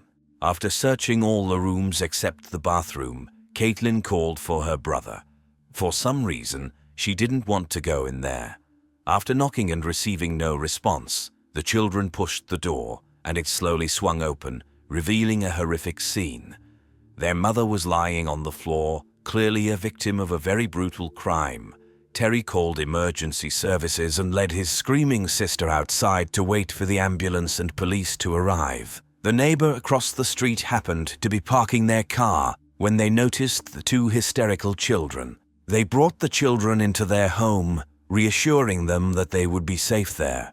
The arriving police discovered that nothing was stolen and there were no signs of forced entry. The crime itself occurred shortly after the woman dropped off her children at school. Luminal testing revealed shoe prints, size 9, leading from the bathroom to the woman's workshop and then abruptly disappearing in the middle of the room. It became clear that the killer had changed from dirty footwear to clean ones, which they had brought with them before leaving the house. Fibers on the woman's body indicated that the perpetrator was wearing gloves. All the evidence pointed to a carefully planned crime. The killer came prepared with a change of footwear and clothing, a hammer, a knife, and gloves. However, they left behind one piece of evidence. There was a green hand towel with Heather's blood on it lying on the workshop chair. The towel did not belong to the family, and considering where it was found, only the killer could have placed it there. They used it to wipe the blood from their face and hands before changing clothes. But the most intriguing evidence was the locks of hair found in the woman's hands. Initially, the police assumed that she had managed to pull out a strand of the perpetrator's hair, but forensic analysis revealed something unexpected. The hair had been neatly cut with a sharp instrument, And while the hair in one hand belonged to Heather, the hair in the other hand belonged to another woman. The detective spoke with Caitlin Berry and learned that a week before the murder, their spare house keys had gone missing. Heather had changed the locks but suspected their neighbor, who had recently visited to order curtains for his girlfriend. It was the same neighbor who comforted the children, an Italian man they knew as Danny. Danilo Restivo, known as Danny to the neighbors, moved to Britain in May 2002 and settled with an Italian woman named Fiona Mozengo, whom he met online. Their house was directly opposite Heather Barnett's house. The police spoke with Danilo immediately upon arriving at the crime scene, and he promptly informed them that he had an alibi for the entire morning. He claimed to have taken a bus to a computer center where he attended classes. The police checked his bus ticket and the registration log at the center, and his statements were fully corroborated. However, when an officer visited Danilo's house 5 days later to collect DNA samples and asked to see the footwear he wore on the day of the crime, he reluctantly led the detective to the bathroom, where his sneakers were soaking in a bucket of bleach. He explained that he was cleaning them. This raised suspicion for the detective, who confiscated the shoes. However, the sneakers did not match the footprints found in Heather's house. Despite the lack of direct evidence, the police had a reason to be suspicious of Danilo Restivo due to his suspicious behavior regarding cleaning his sneakers. They decided to run his name through a database and made a shocking discovery. This was not the first time that Restivo's name had been linked to a criminal investigation. Over 10 years ago, he may have been involved in the disappearance of a young Italian girl named Elisa Claps. Investigators re-examined his alibi for that case as well and found it to be less reliable than it initially seemed. The time of his registration in the computer center's logbook had been altered from 10:28 to 9:28, and it was done rather clumsily. Although he had a bus ticket with the specified travel time, nothing would have prevented him from getting off at the next stop and returning to Heather's house. Moreover, surveillance cameras captured a man resembling him crossing the road near Heather's house at 9:24.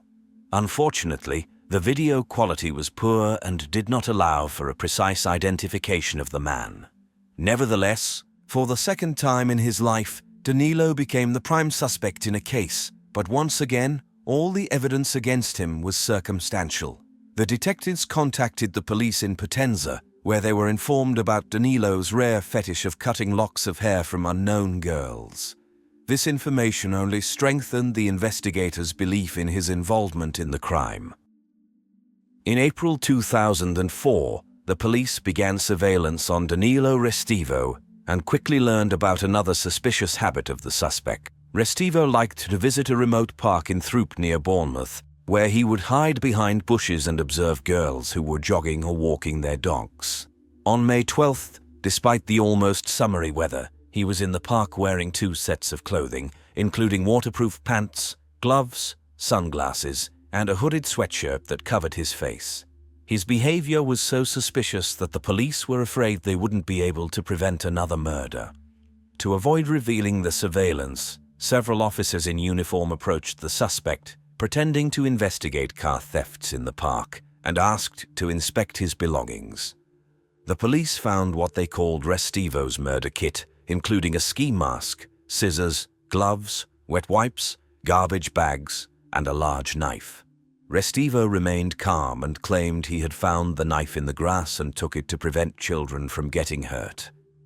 When asked what he was doing in the park, he said he was collecting insects for his pet lizard. Even the police had to admit that it was a plausible explanation for why he was hiding in the park bushes, and once again, the detectives had nothing concrete to confront Danilo with. It was decided to change tactics and seek assistance from the public. The investigators wanted to find the owner of the hair strands found in Heather's hand. They reached out to the media in both Britain and Italy and received numerous calls from girls who reported having their hair cut in public transportation incidents, particularly in Britain since 2002 when Restivo moved to Bournemouth. All the girls provided DNA samples, but none matched the strand of hair found at the crime scene. For some time, the investigation reached a dead end until 2007 when the strand of hair was reanalyzed using a new technology that could determine where the owner of the hair had lived. It was revealed that the hair belonged to a girl who lived in the UK, but she had visited Valencia, Spain, 2 months before her hair was forcibly cut, and a few weeks later, she had been to Tampa, Florida. The police, inspired by such detailed information, reached out to the public again, but without success. It's possible that the girl simply wasn't following the news, but the police fear that she may have become a victim of the killer's previous crime.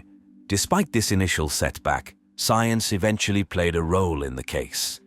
In 2009, forensic experts re-examined the green towel from Heather's house as technology had significantly advanced, and they hoped to uncover something new.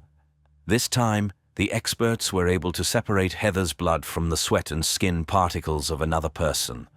Although it couldn't be claimed with 100% certainty that it was Danilo Restivo's DNA, an expert stated that there was only a 1 in 57,000 chance that it belonged to someone else. In the same year, Restivo's sneakers were examined using more modern techniques, and traces of blood were found on the insoles. This indicated that there was blood on Restivo's socks when he put on the shoes. It corroborated the detective's theory that the perpetrator had brought a change of shoes. Unfortunately, the bleach used made DNA analysis entirely impossible, once again preventing a direct link between Danilo and Heather's death. Restivo knew what evidence he could potentially leave behind, so he took precautions by changing his clothes, wearing gloves, and using bleach to remove blood stains.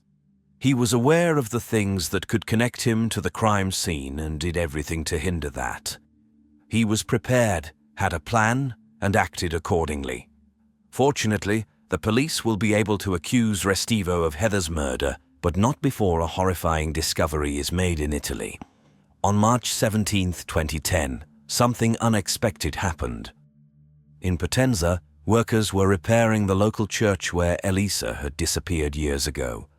The priest had passed away 2 years prior, and the attic door was no longer secured. 2 workers went upstairs, with one of them searching for roof damage, illuminating his way with a flashlight. It was then that he noticed something lying in the corner of the room, hidden behind construction debris. To his horror, he realized he was looking at a mummified body. The girl was identified by her shoes, glasses, and watch, which were found on her body. Elisa Claps was discovered in the very same church where she had disappeared 17 years ago. As later determined by the forensic examiner, she had died on the day of her disappearance, and her body had been dragged away and hidden. Signs of violence were found on her body. However, the most incriminating pieces of evidence were different strands of hair found in her hands and several more near the body. A sample of foreign DNA found on the girl's body was sent for analysis to Professor Vincenzo Pascali in Rome. However, he had a connection to the church where the crime took place and conducted the investigation rather carelessly, to say the least. He stated that the DNA did not match Danilo Restivo, but when the investigator decided to double-check this conclusion and sent the DNA sample to another laboratory, it matched with Restivo's DNA. The professor was suspended from work for 18 months, and Restivo was finally arrested on May 19, 2010. On June 30, 2011, after 5 hours of deliberation, the jury delivered a verdict, finding Danilo guilty of Heather's murder. He was sentenced to life imprisonment without the possibility of parole.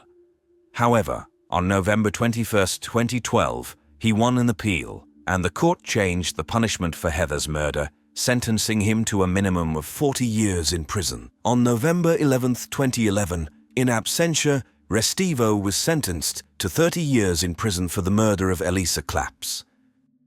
Given Danilo Restivo's evident inclination towards murder, investigators consider it important to explore his connection to other unsolved crimes in both Britain and Italy. His potential involvement in the death of a 27-year-old student from North Korea who was studying English in Bournemouth is considered the most likely. On July 12, 2002, 2 months before Heather's murder, The girl known as Jongoke Shin-Oki was walking home after an evening spent with friends. She was literally 3 blocks away from Restivo's house when an unknown assailant inflicted a fatal injury on her. Oki managed to fend him off by screaming and even informed medical personnel that the attacker was wearing a ski mask. Another man was convicted for this crime after 3 attempts, but his conviction was based solely on the testimony of a female informant who had previously given false statements and often found herself in a state of intoxication. Her account was full of contradictions, and she didn't even mention the ski mask on the killer. Supporting the theory of Restivo's involvement is the physical resemblance between the 2 girls. Additionally, the fact that the crime occurred on the 12th of the month, just like the murders of Elisa and Heather, and even Restivo's visit to the park where his murder kit was found, suggests the significance of this date to him. The wound on Oki's body matches the length of the knife discovered with Danilo in the park. Moreover, various strands of hair were found on the sidewalk near Oki, although there was a hair salon nearby, making it difficult to determine their origin definitively. Legally speaking, Oki's case is considered closed, and Danilo Restivo has officially been charged with 2 murders. However, investigators are confident that there may be more victims. While Elise's body was carefully hidden, Heather was heartlessly put on display for her own children to find. According to experts, this indicates an evolution in the criminal, demonstrating that he was unable to stop on his own.